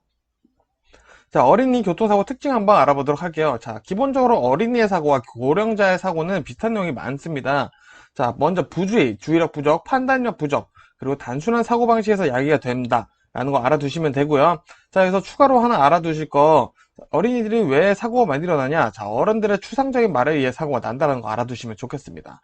자, 즉 어린이에게 위험하다라고 이야기하는 것은 어린이에게 왜 위험한지, 뭐가 위험한지 호기심을 궁금증을 야기시킨다라는 거죠. 그래서 무엇이 위험한지, 왜 위험한지 꼭 이야기를 해주고 어떤 것들을 주의하는지 체크를 해줘야 된다라는 겁니다. 즉, 도로는 위험하단다, 자동차는 조심하렴, 이런 식으로 이야기를 해줘야 된다라는 거 꼭 알아두시면 되겠습니다. 자, 그럼 고령 운전자 교통약자에 대한 내용 좀 더 알아볼게요. 자, 먼저 고령 운전자분들은 좁은 길에서 대형차를 만난 경우 불안감이 상승하게 됩니다. 자, 그리고 시각, 청각, 사고 능력이 저하되는 단계에 계십니다. 그리고 보행 행동의 궤적이 흔들리기 때문에 사선으로 걸으시거나 도로 중앙부로 이제 걸으시거나 이런 행동들을 간혹 우리도 볼 수가 있죠. 자, 저희 젊은 사람들도 늙으면 다 이렇게 됩니다. 그렇기 때문에 우리 젊으신 분들이 더 유의를 해줘야 된다는 거 알아주시면 되고요. 자, 그래서 핵심만 보시면 고령 운전자는 신체적 기능 저하, 인지력 저하, 반응 저하에 대한 내용으로 문제 출제되고 있으니 요 내용들을 반복해서 읽어보시면 되겠습니다. 자, 그럼 제 2장 운전자 요인 안전요행 중에 이제 교통사고 요인을 한번 볼 건데요. 총 3가지 알아둘게요. 교통사고의 요인은 첫 번째 인간 요인, 개인적인 요인이죠. 두 번째 차량 요인, 차량 점검을 했는지, 브레이크는 문제가 없는지 이런 내용들이 나오고요. 환경 요인, 비가 오거나 눈이 오거나 바람이 세차게 분다, 안개가 꼈다 이런 것들, 요 3가지가 복합적으로 맞물리면서 교통사고가 발생된다라는 거 알아두시면 됩니다. 자, 그럼 이 교통사고 원인과 요인 조금 더 구체적으로 보도록 하겠습니다. 크게 3가지 간접적 요인, 중간 요인, 그리고 직접적 요인 이렇게 3가지로 나누어 줄 수 있는데요. 자, 이 간접적 요인 먼저 볼게요. 자, 교통사고를 용이하게 하는 요인입니다. 즉, 용이하게 하기 때문에 교통사고를 발생시키는 요인은 직접적으로는 아니에요. 자, 내용 보시면은 무리한 운행 시간을 계획하거나 안전지식, 사고에 대한 무개념, 점검 습관이 없는 경우, 이런 것들이 이제 간접적으로 작용하는 요인이 될 수 있고요. 자, 중간적 요인이라는 것은 이제 간접적 요인과 직접적 요인이 결합되어 사고가 발생됩니다. 즉, 어떤 거냐? 자, 음주, 과로, 핸드폰 사용, 그리고 불량한 운전 태도, 운전자의 지능, 성격, 심리로 인해 사고가 발생하는 복합적인 요인이다 라고 알아두시면 되고요. 자, 그러면은 직접적 요인은 당연히 사고를 발생시키는 직접적인 요인이겠죠. 자, 신호 과속 법규를 위반한 경우, 그리고 운전 조작 미흡 실수 잘못된 위기 대처. 자, 즉 직접적 요인은 옳고 그르다로 판단될 수 있는 내용들이 보통 직접적 요인에 해당된다. 그래서 이 교통사고 원인에는 크게 세 가지, 간접적 요인, 중간적 요인, 직접적 요인, 이 세 가지가 있고 어떤 내용들이 있는지 한번 알아두시면 좋겠습니다. 자, 교통사고의 심리적 착각 요인 볼게요. 요거 헷갈리게 객관식으로 나올 수가 있습니다.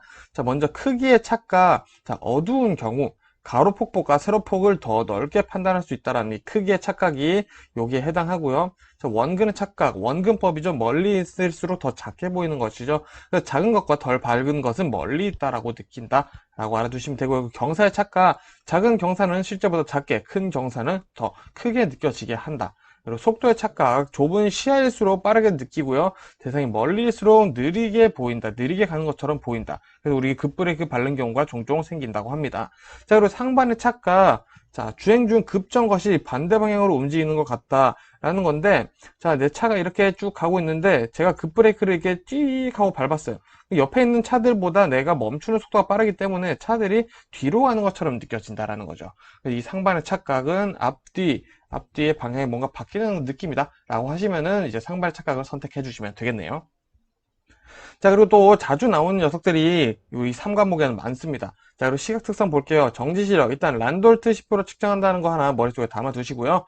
자, 1종 운전면허는 두 눈의 동시 시력 0.8이고 각각 0.5 이상이어야 합니다. 그리고 제 2종 운전면허는 두 눈의 동시 시력 0.5 이상이고 한쪽 눈을 못 보실 경우에는 0.6 이상이어야 한다라는 거 알아두시면 되고요. 자, 이 동체 시력은 한 곳을 보더라도 주변 사물을 인식하는 시력을 얘기를 합니다. 자, 우리 뭐 비행기 게임 이렇게 날라오고 이렇게 했을 때 미사일들이 막 이렇게 날라올 때 우리가 이 미사일을 보더라도 주위에 있는 미사일들을 대충 보고 피할 수 있는 능력, 그리고 복싱 선수들이 주먹을 보고 피하는 능력이 이제 동체 시력이 되겠죠. 자, 야간 시력 볼게요. 야간 시력에서는 이 현혹 현상, 증발 현상 두 가지 알아두도록 할게요. 자, 현혹 현상은 운행 중에 갑자기 빛이 눈에 비치는 겁니다. 이제 눈뽕이라고 하죠. 자, 이 눈뽕 현상 우리 현혹 현상이라 얘기할 거고요. 증발 현상은 야간에 대향차, 반대편에서 오는 자동차, 전조등 때문에 장애물이나 보행자들이 잘 보지 못해서 시야가 증발해 버린다라고 이해를 하시면 되겠습니다.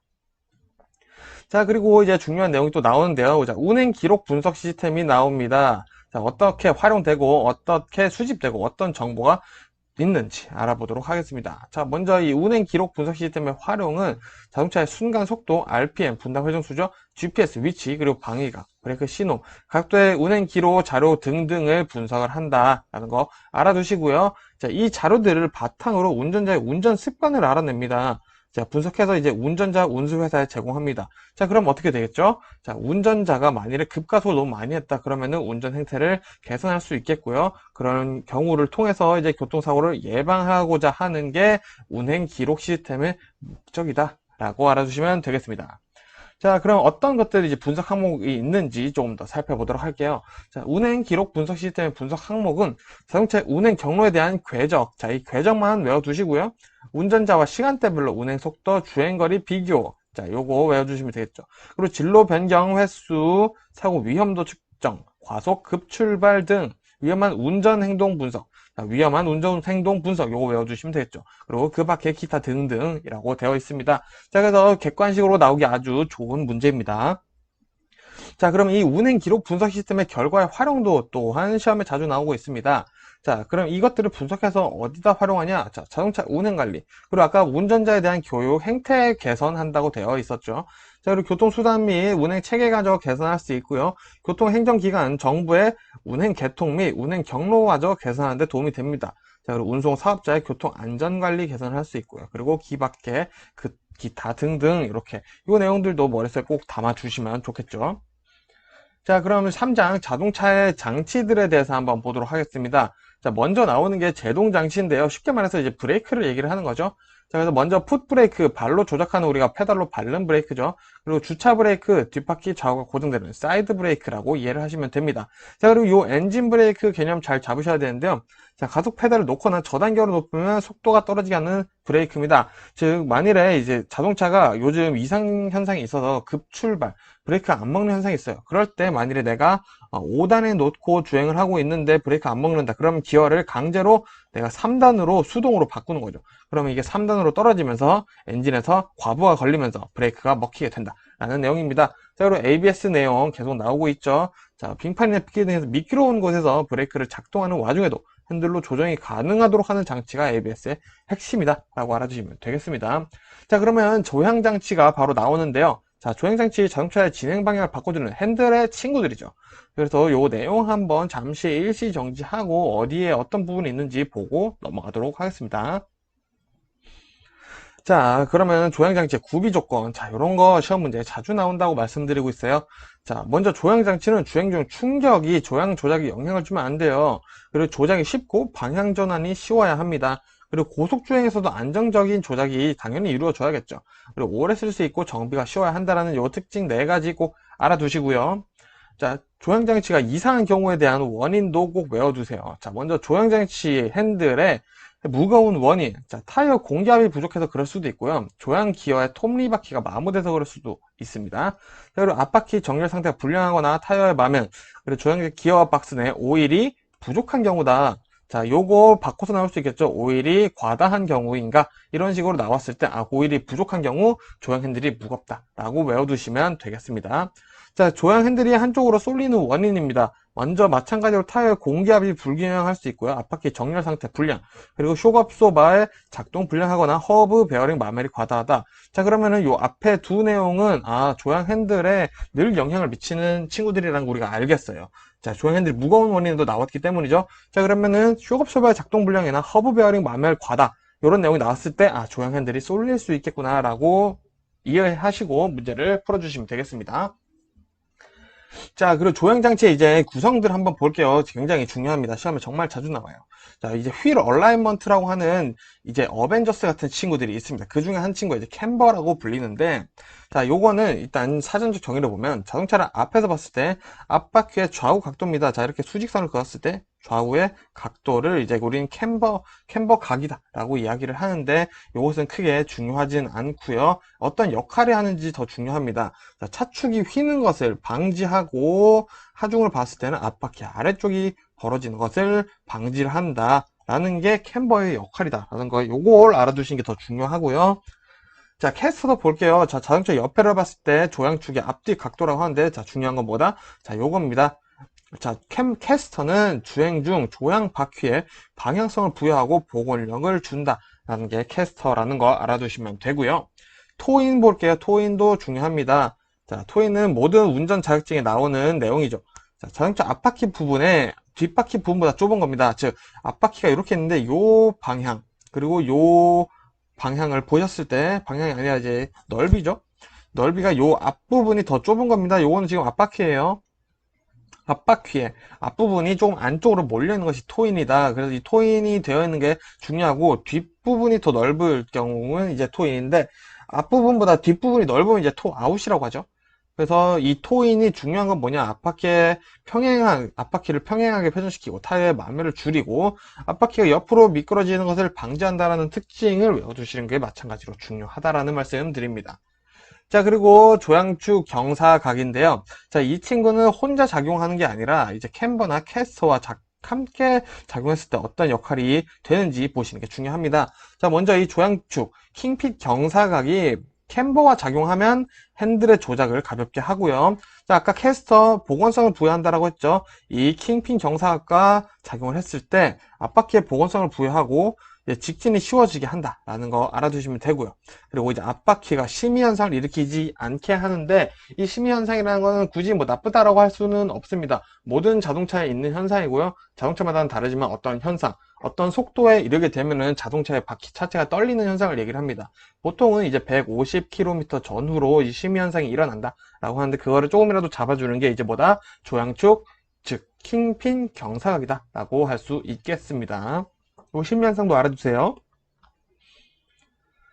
자, 그럼 휠 얼라이먼트 요 어벤져스 친구 4명에 대해서 한번 정리를 해보겠습니다.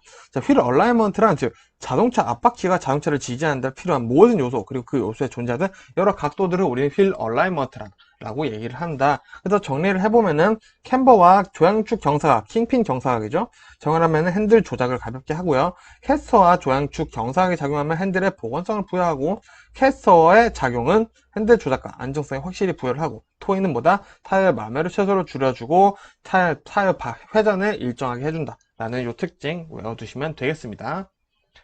자, 그리고 이제 자동차의 여러 가지 물리적 현상들에 대해서 볼 건데 요 내용 별표 3개 치고 넘어가도록 하겠습니다. 무조건 나오는 내용이에요. 자, 일단 원심력 볼 건데요. 자, 속도 2배 차이 원심력은 4배 작용이다. 자, 요거는 제가 편의상 쉽게 해놓은 겁니다. 구체적인 공식으로는 전혀 이렇진 않지만 보통 시험 문제는 어떻게 나오냐? 자, 50km의 커브의 차가 있는데 보통 25km로 커브를 도는 자동차보다는 원심력이 몇 배 발생하는가 이런 식으로 나와요. 근데 요 커브 발생하는 이 커브를 도는 자동차의 속도의 배수가 거의 2배로 나옵니다. 그래서 보통 정답은 4배로 많이 나오는 경향이 있으니 요거 알아두시면 되고요. 자, 스탠딩 웨이브 현상 알아보도록 하겠습니다. 타이어가 땅과 마주한 접지면을 기준으로 찌그러진 타이어가 복원되지 않고 다시 접지되며 타이어에 진동의 물결이 남는 현상. 자, 이 스탠딩 웨이브 현상 설명드렸는데 한번 간단히 다시 설명드릴게요. 자, 타이어가 이렇게 돌고 있습니다. 여기는 땅이고요. 자, 그럼 여기는 접지부가 되겠죠.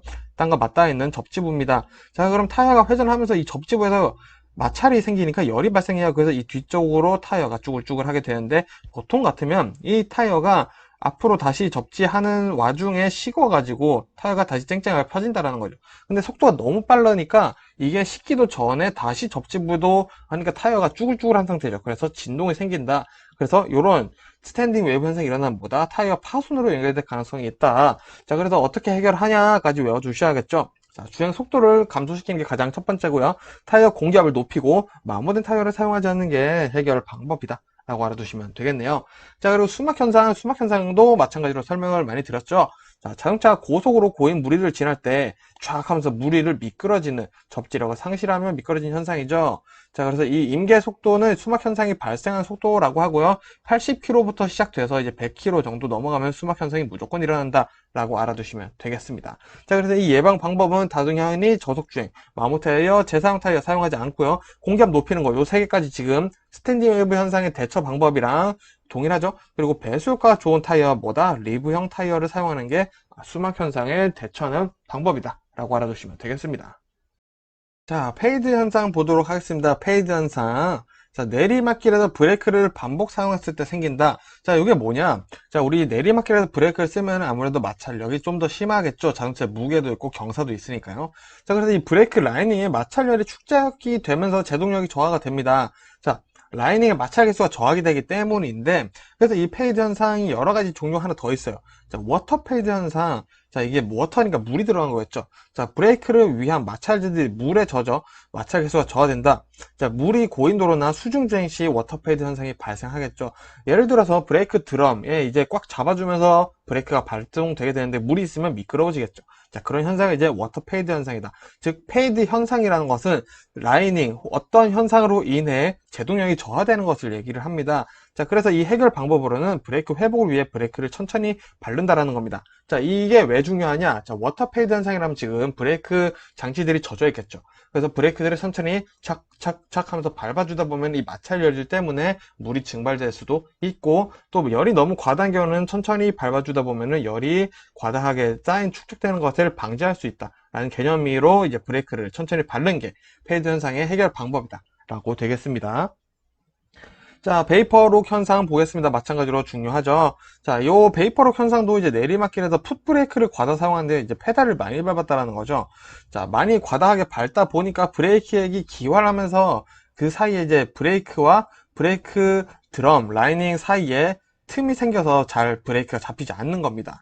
자, 그러면서 브레이크 호스 내 기포가 생기죠. 그러다 보니 유압 전달이 어려워져서 이제 브레이크가 안 먹히는 현상까지 베이퍼 록이라고 합니다. 그래서 이 발생 원인은 브레이크 드럼이 과열되거나 브레이크액이 변질되거나 불량하다. 즉 브레이크 드럼이나 브레이크액이 문제가 됐을 때 베이퍼록 현상이 생긴다라는 거죠. 그래서 이것도 마찬가지 해결 방법은 저단기어를 놓고 풋 브레이크 사용을 줄이게 되면은 베이퍼록 현상이 줄게 된다. 그래서 이럴 때는 엔진 브레이크도 함께 사용하는 것이 좋다라고 말씀드릴 수 있습니다. 자, 그리고 모닝록 현상입니다. 자, 이름 먼저 볼게요. 모닝이죠. 아침이죠. 자, 아침에는 보통 우리가 습하다라는 걸 알 수 있어요. 이슬도 있고요. 그래서 습하거나 비가 자주 와서 브레이크 드럼이 녹이 쓰는 현상이에요. 자, 그래서 이 녹이 쓰다 보니까 브레이크 드럼과 라이닝, 브레이크 패드, 디스크가 녹이 생겨서 마찰 개수가 높아져요. 녹 생기면 까끌까끌하죠. 그래서 예민해집니다. 살짝만 밟아도 브레이크가 과다하게 생기는 거죠. 자, 그래서 이 해결 방안은 서행하면서 천천히 브레이크를 밟아주게 되면은 이 녹이 지워지게 되면서 모닝록 현상이 해결되는 아주 간단한 현상이라고 알아두시면 되겠습니다. 자, 그리고 이제 현가장치, 우리 쇼바라고 하죠. 스프링들이 있는 게 이제 쇼파라고 썼네요. 현가장치라고 알아두시면 되겠는데, 자, 요 판스프링, 우리 화물 자동차 타실 분들이죠. 그래서 판스프링 알아두시면 중요하겠죠. 자, 주로 화물 자동차에 사용되고요. 구조는 간단하지만 승차감이 나쁘고 작은 진동을 흡수하기는 적합한 스프링이 아니다. 내구성이 크고 너무 부드러운 판스프링은 차체를 불안하게 한다는 특징들 판스프링 알아두시면 되고요. 자, 이 코일 스프링은 보통 승용차에 부착되는 거다. 뭐, 이 정도만 알아두시면 되고요. 추가로 공부하실 분들은 같이 읽어주시면 되고요. 자, 그리고 비틀림 막대 스프링, 뒤틀림에 대한 충격을 흡수하는 금속. 공기 스프링은 대형 차량, 버스에 사용되는 이제 우리 공기 스프링도 같이 외워놔야겠죠?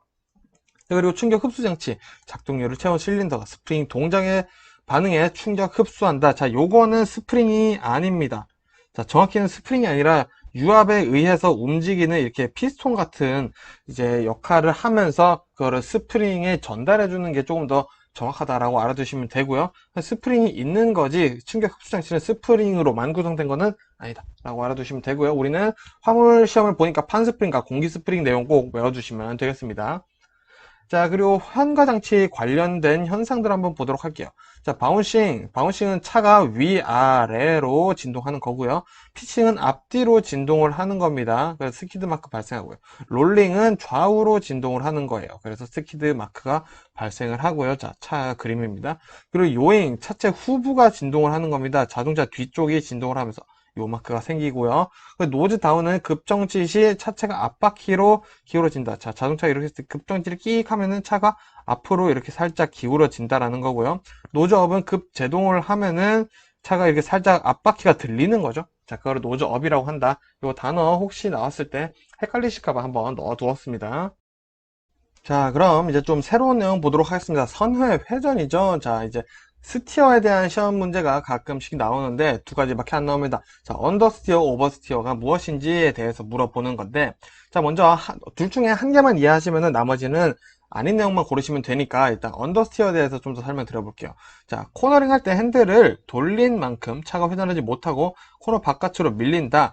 자, 요거는 일단은 전륜구동 차량에서 주로 발생을 하고 요거 알아두시면 되는데, 자, 쉽게 말씀드리면은 요런 거예요. 자, 이렇게 커브 도로가 있습니다. 이렇게 가는데 자동차가 핸들을 돌렸는데 이렇게 가야 되는데, 자, 핸들 속도가 너무 빠르다 보니까 이렇게 튕겨져서 더 크게 회전을 하게 된 게 이제 언더스티어다라는 겁니다. 자, 그럼 반대로 오버스티어는 너무 안쪽으로 돈 거를 오버스티어라고 할 수 있겠죠. 자, 더 크게 도는 걸 언더스티어, 좁게 도는 걸 오버스티어라고 하시면 됩니다. 그래서 이 언더스티어는 전륜구동 차량에서 발생을 하니까 오버스티어는 후륜구동 차량에서 발생한다고 반대로 알아두시면은 두 개 다 외우실 필요 없겠죠. 하나만 잡고 외워두시면 되겠습니다. 자, 그리고 간간히 나오는 문제예요. 타이어 마모에 영향을 주는 문제. 자, 어떤 것들이냐 간단히 보고 넘어갈게요. 타이어 공기압, 차의 하중, 차의 속도, 커브길, 브레이크, 노면, 그리고 기타, 정비불량, 기온, 운전 습관인데 여기서 좀 자주 나오는 정답으로 뭐냐면 막 대기압 이런 식으로 문제가 나옵니다. 자, 그래서 정확히 대기압은 타이어 마모에는 영향이 없다라고 알아두시면 되겠습니다. 자, 그리고 배출가스 색별로 고장 유무 나오는 것도 단골 문제죠. 자, 무색, 청색 정상입니다. 그리고 검은색은 자, 불안전 요소인데 자, 초크, 에어클리너, 엘리먼트, 연료장치가 고장됐을 때 검은색이 나온다라고 알아두시면 되고요. 백색도 마찬가지로 문제가 있는 거예요. 실린더 위로 올라와 연소, 자, 이런 내용들이 있는데 원인을 알아두시는 게 좋죠. 헤드 가스킷, 오일 실이 노후, 피스톤링이 마모됐을 때는 배출가스가 백색, 흰색으로 나온다라는 거 알아두시면 되겠습니다. 이거 꼭 외워주시고요. 자, 그리고 도로 형태에 따른 교통사고인데 요거는 뭐 시험 문제에서 많이 나오지는 않는데 또 나오긴 합니다. 근데 요게 내용 보셔도 아시겠지만 이해하기가 어려워요. 그래서 우리는 뭐다 60점을 목표로 하고 있기 때문에 굳이 안 외우셔도 된다. 이해가 안 돼서 스트레스를 너무 받진 않으셨으면 좋겠고요. 빠르게 다음 거 공부하시는 게 더 나을 수도 있습니다. 자, 일단 설명드릴게요. 자, 도로 요인은 일단 도로 구조, 안전시설, 그리고 교통사고 발생과 이 도로 요인 이런 것들이 있겠죠. 자, 평면 설명과 교통사고라는 내용이 있는데, 자, 먼저 곡선 반경이 100m 이내일 경우 사고율이 높다 라고 되어 있고요. 자, 2차선 도로인 사고율이 아주 높아진다라고 되어 있죠. 자, 요 내용, 밑에 내용 좀 더 볼게요. 자, 곡선부가 많다고 사고가 많은 것은 아니라고 되어 있습니다. 곡선부가 오르막, 내리막, 종단경사 이런 단어들 무시하셔도 되고요. 내리막길가 중복되는 경우 사고율이 높아진다. 이거는 시야 문제 때문에 그런 거겠죠. 그래서 이거는 차근히 읽어보시다 보면은 이해가 됩니다. 그래서 어떻게 제가 설명 굳이 드리다 보면 이해가 안 되면 넘어가시는 게 더 좋은 부분입니다. 자, 그리고 선형과 교통사고입니다. 자, 종단경사, 오르막과 내리막의 경사를 종단경사라고 얘기를 하는데요. 이 경사가 커질수록 사고율은 당연히 높아지겠죠. 시야로만 생각을 해보셔도 아, 그렇겠지 라고 이해를 하실 수가 있는 부분입니다. 자, 그리고 횡단면과 교통사고 볼게요. 자, 차로수가 많아지면 자, 차도의 가로를 보도록 하겠습니다. 진행 방향 여기라고 할게요. 자, 이렇게 하면은 4차선 도로죠, 지금. 자, 차로수가 많으면 사고가 많다는 통계가 있습니다. 명확하지는 않고요. 시험에는 안 나오겠지만 횡단면에 대한 이해를 돕기 위해서 제가 넣었고요. 자, 그리고 길어게 갓길이죠. 갓길. 자, 갓길이 넓으면 차량의 이동공간이 넓어지고 시야가 넓어지니까 안정성이 당연히 커지겠죠. 자, 그리고 차로 폭이 넓을수록 교통사고 예방 효과적이기 때문에 교통사가 많은 곳에 차로폭을 넓히면 당연히 효과적일 수 있겠죠. 자, 이런 것들 횡단면과 교통사고는 쉽게 이해할 수 있는 부분이죠. 자, 이제 5장 안전운전에 대한 내용인데 여기서는 당연한 내용들이 많이 나옵니다. 그래서 어떤 식으로 우리가 안전 문제, 안전 관련 문제가 나왔을 때 풀어야 하는지 요거를 말씀드리겠습니다. 요거를 이해하시는 게 더 중요해요. 자, 첫 번째 상식적으로 생각하는 겁니다. 자, 우리 커브길에서 속도를 줄이는 게 상식적으로 맞죠. 내가 아무리 스피드 레이서라고 하더라도 그게 더 안전하겠죠. 그리고 가속 페달은 당연히 떼야지 속도가 줄겠죠. 자, 그리고 이 시험을 준비하시는 분들이 당연히 운전면허가 있으신 분들이라서 운전 경험을 살려서 생각하시는 게 중요합니다. 자, 우리 앞지르기 할 때는 보통 1차선이 제일 빠른 차선이라고 우리가 대충은 알고 있죠. 그래서 앞지르기는 왼쪽으로 해야 한다. 그리고 뭐 주황불일 때는 원래는 정지 준비를 하라는 내용이죠. 이런 것들 우리가 차근차근 생각해 보시면 풀 수 있는 문제가 많이 나옵니다. 자, 그리고 안전과 휴식을 중요하게 생각을 해야 됩니다. 자, 운전을 했으면 쉬어야 한다. 그리고 속도는 준수해야 된다. 신호는 준수해야 된다. 사고가 나지 않게 유의해야 된다. 이런 내용들이 나오면은 당연히 맞는 내용이다 라고 하시면 되겠습니다. 자, 그래서 5장 같은 경우에는 내용들이 많아요. 근데 읽다 보면은 굳이 이거를 외워야 하는가? 라는 생각이 듭니다. 그래서 5장 안전 관련 문제 났을 때는 이런 식으로 해서 내가 문제를 푸는 게 더 효과적이겠다. 시간을 아낄 수 있는 방법이 되겠다. 라고 알아두시면 좋겠습니다. 정말 중요한 말씀 드리고 있어요, 지금. 자, 그래서 안전운전 5가지 기본 핵심 요 정도는 제가 알아두셔야 된다 라는 내용을 좀 넣었습니다. 자, 일단 운전 중에는 전방에 먼 곳을 주시한다. 특이하죠. 운전할 때는 앞을 보고 있어야 되는 건 아니고 전방에 먼 곳을 주셔야 된다는 내용. 헷갈리실까봐 넣었고요. 전체적으로 보는 시야는 동체 시야력이다라는 거 알아두시고요. 그 시야를 여기저기 두면서 운전하라고 합니다. 그건 너무 정신없는 거야 라고 생각하실 수 있는데 시험 문제에 이게 맞다라고 되어 있으니 헷갈리지 마시라고 제가 넣었고요. 자, 다른 사람들이 나를 볼 수 있게 운전을 해야 한다. 자, 경적을 잘 사용하는 것도 중요하고요. 네, 전조등을 켜고 그리고 상향등을 켜는 것도 안전 운전하는데 굉장히 중요한 역할을 하고 있다라는 거, 이런 거 헷갈리실까봐 제가 내용 넣어뒀으니 꼭 알아두시고요. 자, 그러면은 이제 특별하게 외워야 되는 내용들 계절별 유의사항 한번 알려드리도록 하겠습니다. 자, 먼저 봄철 교통사고인데요. 자, 지금부터 제가 말씀드린 내용 들어보시면 바로 이해가 되실 거예요. 자, 새벽엔 도로가 얼어 있을 수 있습니다. 봄은 아직 살짝 추워요, 밤에는. 자, 그리고 지반이 약해집니다. 자, 얼음들이 녹기 시작하다 보니 지반이 약해질 수 있겠죠. 그래서 낙석이나 도로에 균열이 발생할 수 있습니다. 자, 그리고 황사로 인해 시야가 가려져 운전 중 장애가 발생할 수 있겠죠. 그리고 기온이 풀리기 때문에 몸이 나른해지고 충곤증 때문에 졸음운전이 야기될 수 있습니다. 그리고 보행자 돌발 상황, 몸이 풀리기 때문에 갑자기 이렇게 뛰쳐나온 친구들이 생긴다고 하네요. 자, 그리고 개학 시즌이 있죠. 3월에 어린이 사고, 노약자 사고 증가한다는 거 알아두시면 되고요. 그래서 충분한 휴식이 필요하다라는 게 봄의 교통사고 요인입니다. 자, 여름도 마찬가지예요. 우리 여름 하면은 장마가 먼저 떠오르죠. 그리고 무더위가 있습니다. 자, 어떤 사고들이 일어날까요? 자, 악천후와 우리 불쾌지수 끈적끈적한 불쾌지수 상승으로 복합적 작용하면서 교통사고를 일으킬 수 있고요. 노면에 물이 많이 고여 있어서 급제동을 유의해야겠죠. 그리고 열대야로 인해 수면 부족 때문에 졸음운전이 생길 수도 있고요. 불쾌지수가 높아져서 난폭운전, 다툼, 경적이 증가합니다. 그리고 보행자가 우산을 사용하기 때문에 보행자가 차를 보고 피하지 못하는 상황도 생길 수 있다는 거. 아, 그럴 수도 있겠네 라는 생각이 드시죠. 그리고 자동차의 냉각수 점검을 제일 자주 해줘야 되는 시기가 바로 여름이다. 더우니까 그렇죠. 차량 내 습기를 잘 제거해 줘야겠죠. 자, 이렇게 여름 하면 떠오르는 것들을 잘 고민하시다 보면 굳이 외울 필요는 없습니다. 가을도 볼까요?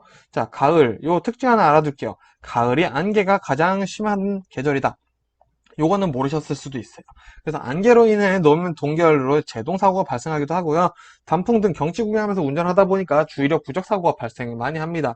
자, 그리고 우리 추수 계절이 다가왔죠. 농번기, 농기계 통행이 국도에 굉장히 많아집니다. 그래서 사고 주의하셔야 되고요. 갑자기 꽃샘추위가 생길 수도 있죠. 꽃샘추위는 봄이지만 가을에도 갑자기 추워질 수 있어요. 그래서 주의력이 하락할 수 있고요. 자, 행락절, 단풍놀이, 체육대회 이런 것들 때문에 사고가 많이 날 수도 있겠죠. 자, 그러면 겨울 보면서 마무리 해보도록 하겠습니다. 자, 겨울에는 일단은 사고가 가장 많다. 사고가 가장 많은 계절이 바로 겨울이다. 자, 빙판길 충돌, 추돌, 도로 이탈 사고 많이 발생하고요. 먼 거리에 도로가 평탄해지면 실제로는 빙판길, 이제 빛의 반사 때문에 빙판길인데 착각할 수도 있다라는 거. 그리고 보행자들이 추위에 떨어서 목적지까지 최단거리 이용한다. 자, 예를 들어 볼게요. 여기 버스 정류장 있고, 여기도 버스 정류장 있고, 여기 횡단보도가 있습니다. 자, 근데 여기 횡단보, 여기 이제 말이 안 나오네요. 자, 여기 버스 정류장으로 가려는 보행자가 초록불이 됐어요. 그럼 이렇게 가는 게 아니라 추우니까 빨리 가야지 하면서 대각선으로 뛰어간다라는 겁니다. 그러면 여기서 오는 차와 충돌할 수가 있을 수도 있겠죠. 자, 그래서 무단횡단 사고가 잦아지게 됩니다. 자, 그리고 자동차가 돌아가는 스피 현상이 잦고요. 말씀드렸던 것처럼 가장 사고가 많은 계절이라는 거 꼭 알아두시면 되겠습니다. 자, 이렇게 해서 3과목은 외울 내용도 많았지만 이해하면서 풀 수 있는 내용도 많기 때문에 힘내서 공부를 하신다면은 좀 득점을 많이 할 수 있는 부분이라고 말씀드리고 싶네요. 자, 그럼 저는 4과목으로 또 인사드리도록 하겠습니다. 고생하셨습니다.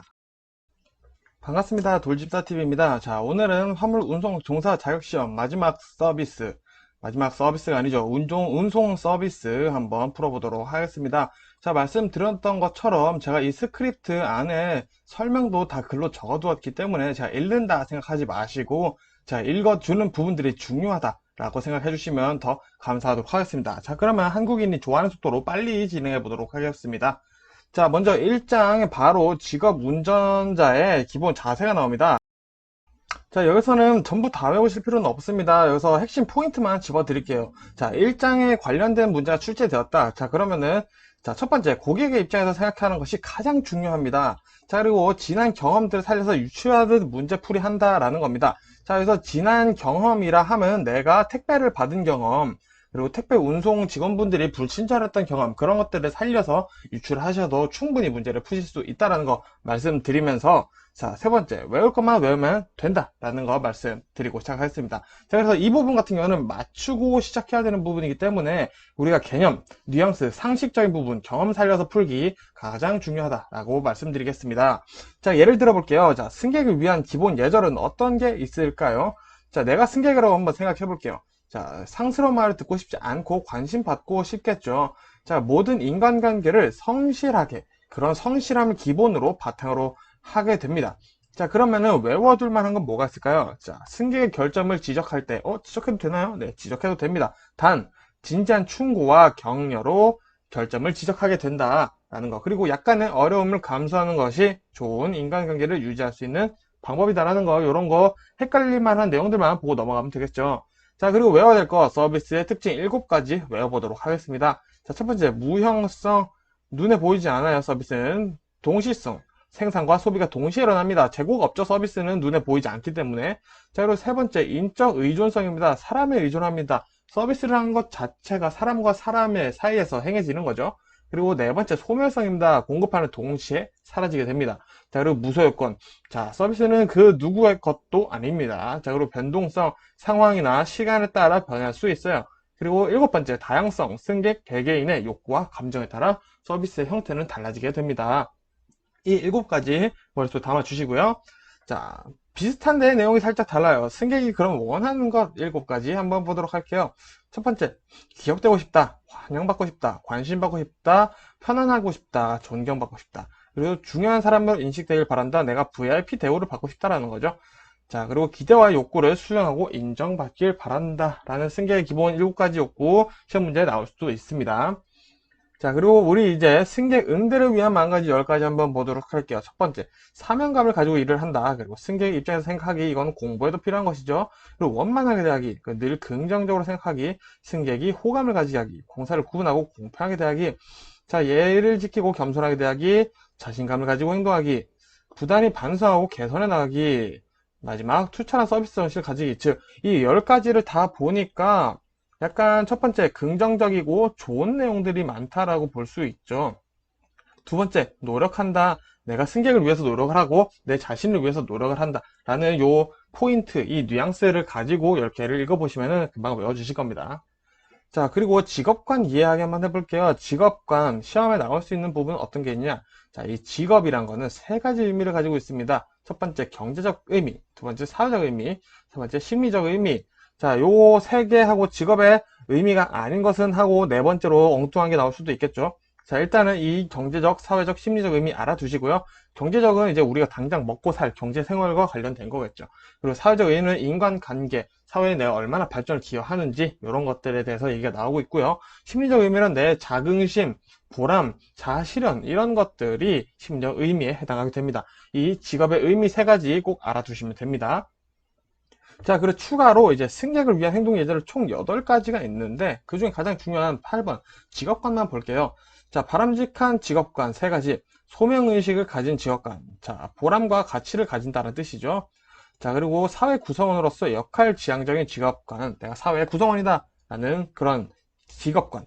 그리고 세 번째, 미래지향적 전문 능력의 중심의 직업관. 요게 바람직한 직업관이다. 그렇다면 바람직하지 못한 직업관은 뭐냐? 첫 번째, 생계 유지용 직업관.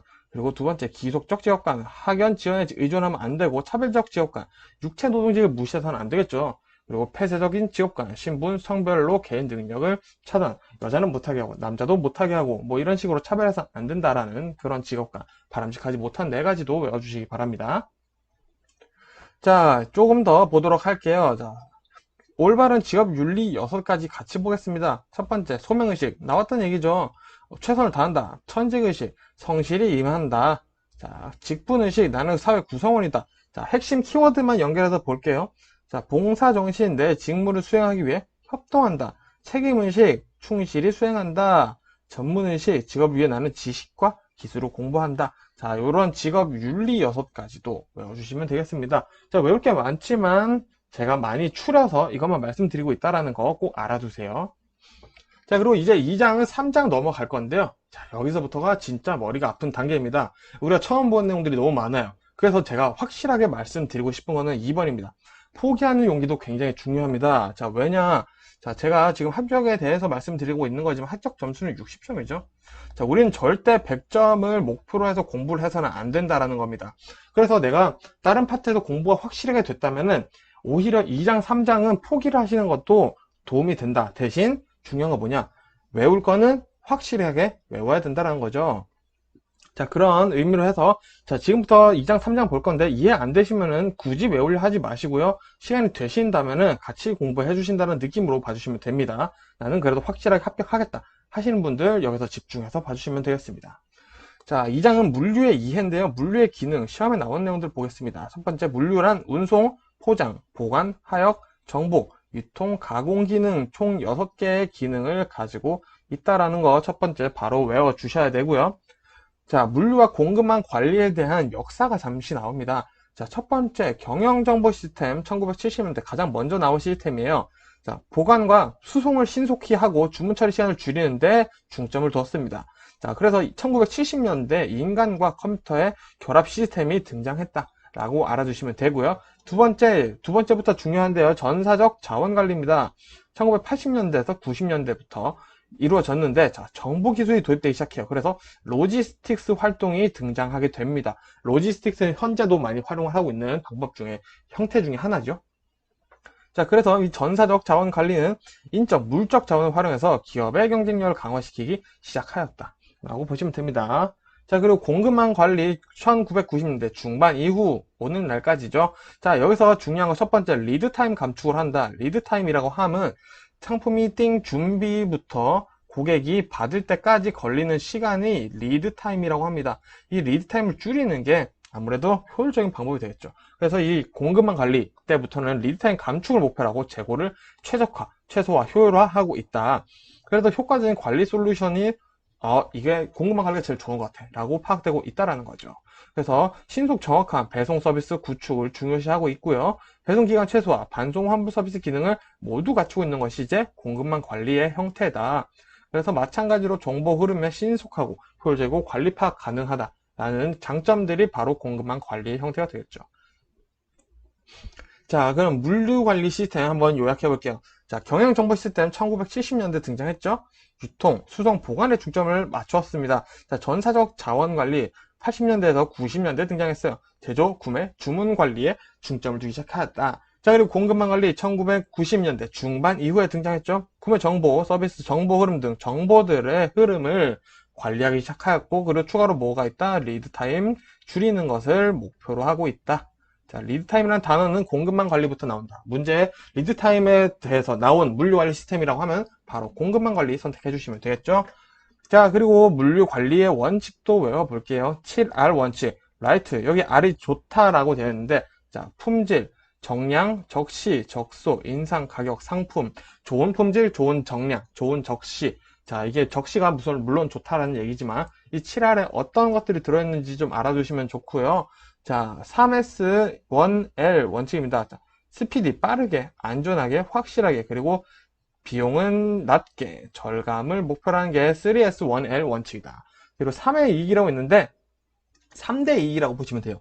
매출 증대, 원가 절감, 물류비 절감이 기업에게 가장 중요한 원칙이다 라고 알아두시면 되겠습니다. 자, 외울 게 많죠? 아직 조금 더 남았습니다. 자, 기업 물류 보겠습니다. 기업 물류라는 것은 일단 목표를 볼게요. 물류 환경 분석, 물류 목표 달성, 물류 전략 수집 등을 위한 시스템 구축을 해둬야 된다. 야, 너무 말이 어렵죠.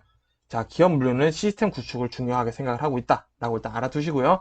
물류 네트워크 하에서 상품이 안정적이도록 물류 관리 기법을 구축해야 한다. 자, 물류 관리 기법 시스템 구축이랑 안에 포함되는 거죠. 안으로 넣을게요. 그리고 물류 작업을 위해 물류비 절감을 위해 노력을 해야 한다 라고 되어 있습니다. 자, 이게 기업 물류의 목표이고요. 자, 그럼 기업 물류가 어떤 데서 활동이 되는지 볼게요. 자, 주된 활동은 일단 고객 서비스 수준이나 수송, 그리고 재고 관리, 주문 처리하는데 기업 물류가 활동되고 있고요.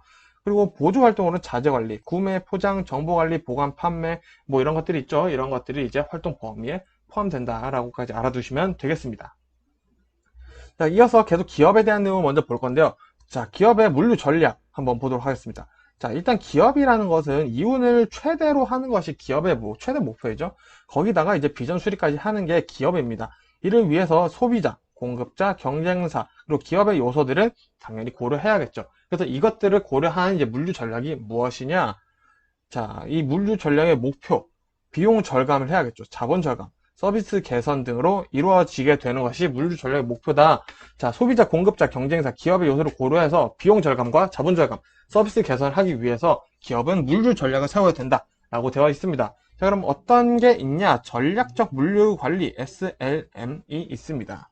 자, 업무 처리 향상, 품질 향상, 서비스 증대, 원가 절감을 위해 실행한다는 개념을 이해를 하고 계시면 되고요. 이 전략적 물류 관리 SLM 안에도 사실 이미 다 들어가 있죠. 자, 품질 향상, 서비스 증대, 자, 서비스 개선에 포함될 거고요. 자, 원가 절감, 여기 비용 절감 들어가 있죠. 자본 절감, 자, 업무 처리 향상, 서비스 개선이죠. 자, 그래서 물류 전략의 목표, 비용 절감, 자본 절감, 서비스 개선. 이 맥락을 토대로 해서 유출해서 문제를 푸시는 게 또 크게 도움이 되신다라는 말씀 드리겠습니다. 자, 그래서 정리해보자면, 기업은 이윤 추구를 하죠. 그리고 모든 부분에서의 비용 절감, 서비스 개선을 위해서 어떤 행위를 가리지 않고 모든 행위를 하고 있다는 것을 이해한 뒤에 기업 전략에 대한 문제를 푸시는 게 더 효과적인 방법이라는 거 말씀드리도록 하겠습니다. 자, 그리고 이제 제3자 물류에 관해서 보겠습니다. 제3자 물류에 관한 문제가 자주 나오고 있죠. 자, 어느 기업이 물류비 절감이나 활동을 효율적으로 하기 위해 일부 물류를 아웃소싱하는 거죠. 자, 기업은 아까 말씀드렸던 것처럼 원가 절감, 물류비 절감 이런 것들을 효율적으로 해야 된다라고 했어요.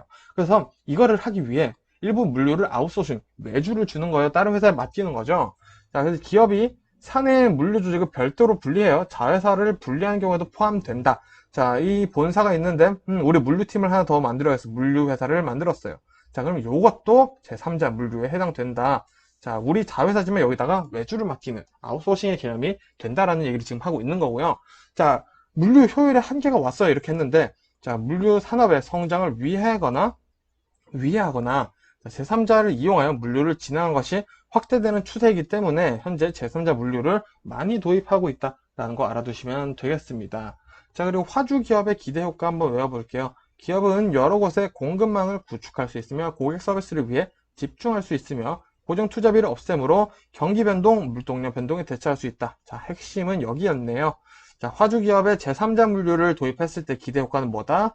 경기 변동과 물동량 변동에 대한 대처가 가능하다. 자, 요거 핵심만 외워주시면 되겠죠? 말 길다고 해서 다 외우실 필요 없죠. 자, 그럼 제4자 물류가 나왔어요. 3자 물류의 업그레이드 버전인가? 맞습니다. 자, LLP라고도 하는데 제3자 물류보다 한층 더 업그레이드된 물류 방법이에요. 제3자 물류의 기능에 컨설팅 업무가 추가되었다. 아, 이게 가장 핵심이 될 수 있습니다. 물론 설명하자면 굉장히 긴데 제가 요약을 한 거라는 거 일단 알아두시고요. 자, 고객 서비스의 극도화를 하기 위해서 실행되는 경우가 많다라고 알아주시면 됩니다. 그래서 공급망 확충이 더 용이하고 효율적이다. 자, 제3자 물류 특징에 뭐가 추가되어 있다? 컨설팅 업무가 추가되어 있고 고객 서비스의 극도화를 하기 위해서 실행하고 있다. 그래서 요 제4자 물류의 단계는 재창조, 전환, 이행, 실행. 자, 그러면은 우리 재창조와 실행, 요 앞에 있는 것과 끝에 있는 것만 외우셔도 문제를 푸는데 절반 이상 도움이 되신다. 하지만 다 외우시는 게 물론 좋겠죠. 자, 이거는 선택해서 외워주시면 되고요. 자, 정리해보자면 아웃소싱 외주를 마찬가지로 제3자 물류처럼 제4자 물류도 하죠.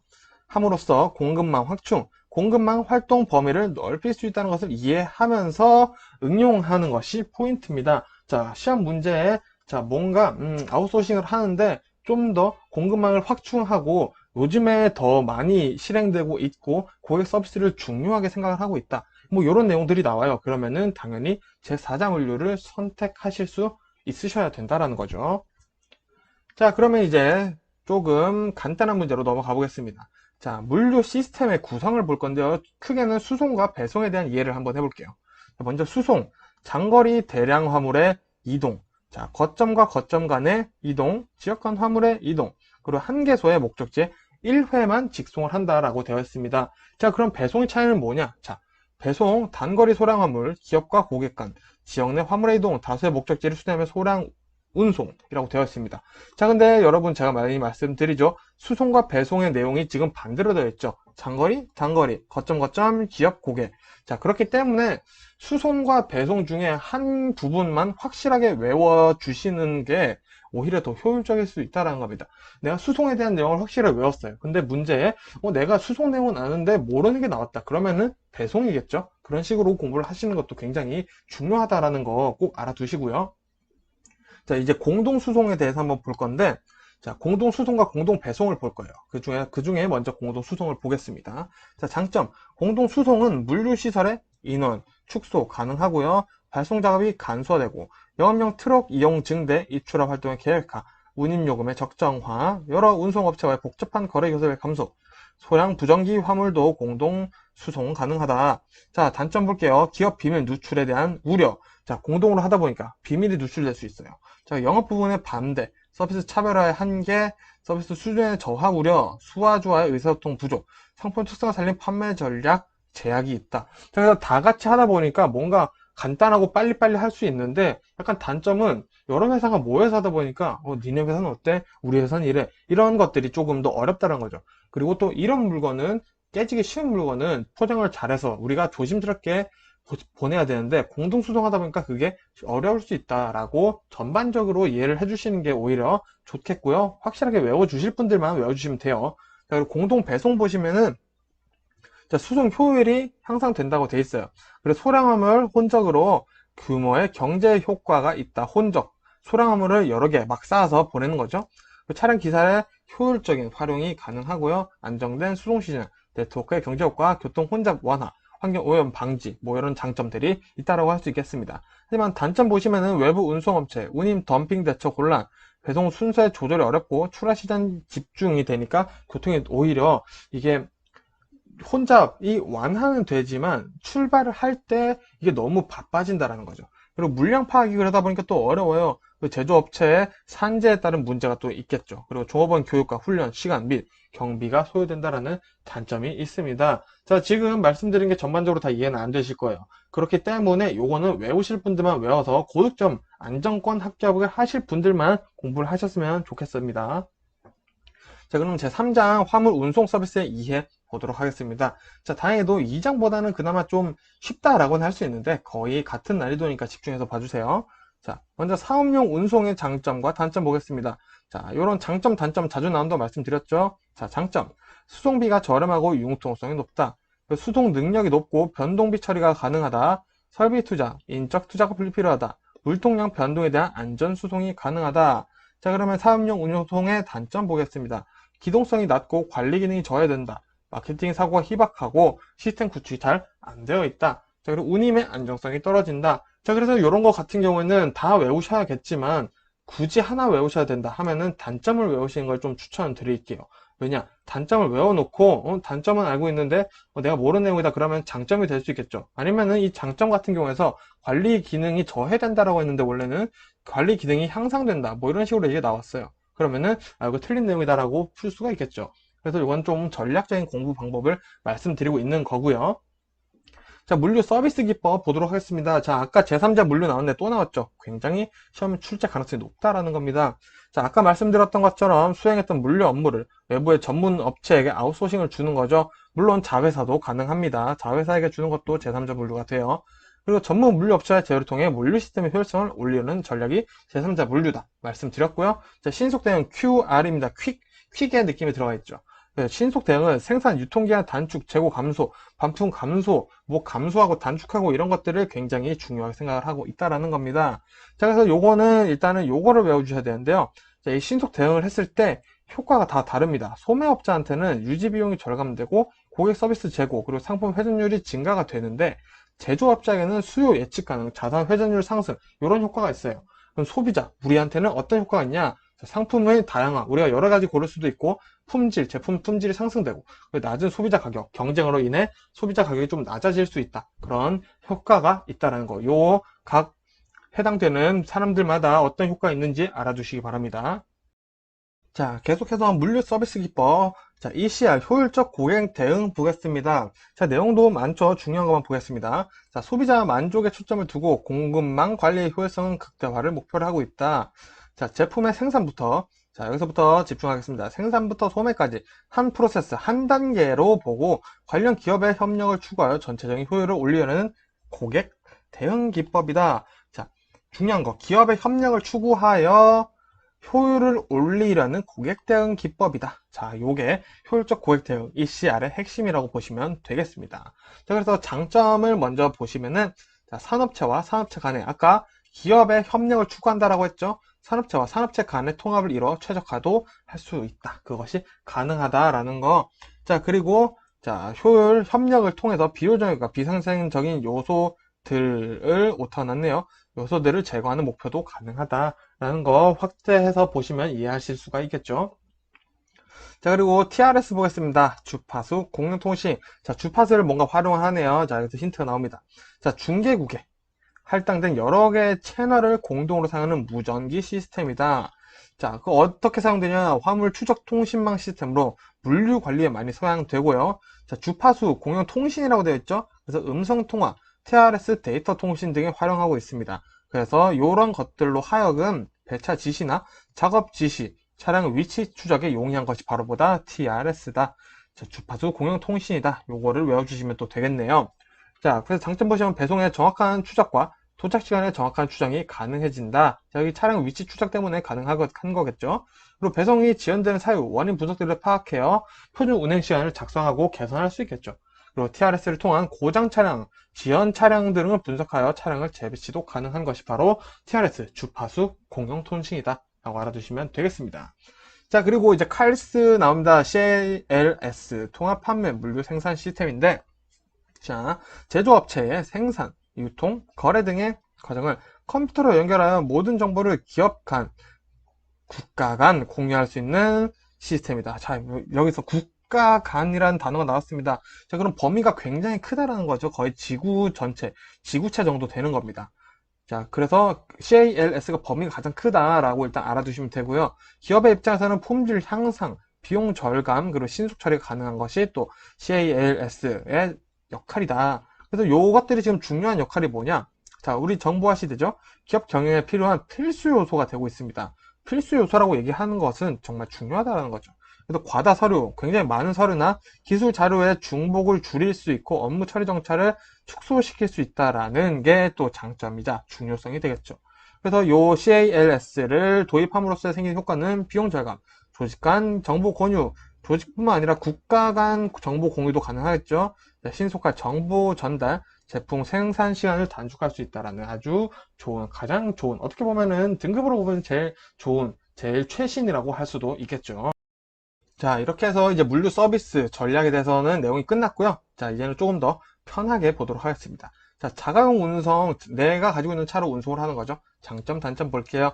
자, 기동성이 높아요. 내가 가지고 있다 보니까 바로 출발도 할 수 있겠죠. 그리고 안정적인 공급이 가능하죠. 그리고 신뢰성이 확보되고 상거래에 기여하게 됩니다. 자, 그리고 시스템이 일관적이고 내가 직접 하니까 그러겠죠. 위험 요소가 당연히 낮을 수 있겠죠. 하지만 단점을 보시면 인적 자본의 투자가 필요하죠. 사실 이거는 누구나 당연한 거죠. 그리고 사용하는 차종, 차량에 따른 운송의 한계가 있다. 자, 이것도 당연한 거죠. 내가 1톤 트럭이 있으면 1톤 트럭으로 옮길 수 있는 운송의 한계가 당연히 있겠죠. 그리고 수송량 변동에 따른 대응하기가 쉽지 않죠. 그렇죠. 이거는 차를 많이 가지고 있는 사람이지 않은 이상 사실 그 정도면 거의 기업이나 다름없는 거죠. 자, 그리고 트럭 운송의 발전 방향 보도록 하겠습니다. 자, 고효율화, 왕복 실차율 높이기, 트레일러 수송과 도킹 시스템화. 자, 요 내용 한번 보고 갈게요. 자, 대규모 수송과 양방향에서 오는 차량끼리 중간 지점에서 만나 도킹을 하는 거죠. 그래서 차량 관리나 노무 관리를 하는 것을 이제 우리는 도킹 시스템이라고 얘기를 합니다. 자, 요게 헷갈리시면 안 되는 게 바꿔 태우기랑 이어 타기 수송이 있어요. 자, 중간에서 트럭의 바디라는 건 물건을 싣는 그 몸체를 얘기를 하는 거죠. 그 바디를 바꾸거나 중간에 운전자만 교체하는 거를 바꿔 태우기, 이어 타기라고 얘기를 합니다. 그래서 도킹 시스템이라는 거는 양방향, 서울에서 오는 친구, 부산에서 오는 친구가 만나서 중간에서 차량 관리나 노무 관리를 하는 것이 이제 도킹 시스템인 거고요. 요 차이 잘 구분해서 외워주시면 되겠습니다. 자, 그리고 당연히 트럭 운송 앞으로 컨테이너나 팔레트 수송을 강화하고 집배 수송용차 개발과 이용을 좀 더 확대를 해야겠죠. 그리고 트럭 터미널 발전이 필요하다라는 내용들이 있습니다. 자, 이렇게 해서 화물 운송 종사 자격시험 4과목까지 전부 다 우리가 살펴봤고요. 자, 이 4과목 같은 경우는 아무래도 처음 본 내용들이 많고 좀 어려운 단어들이 많이 나옵니다. 그렇기 때문에 우리 합격 점수 목표인 60점을 위해서 공부하실 분들만 하시는 게 정말 전략적으로 중요한 과목이다. 하지만 안정권으로 합격하시는 분들은 꼭 필요한 과목이다 라는 거 꼭 말씀드리고 싶고요. 저는 이제 1장부터 1과목부터 4과목까지 전체 요약 영상을 준비해서 또 인사드리도록 하겠습니다. 고생하셨습니다.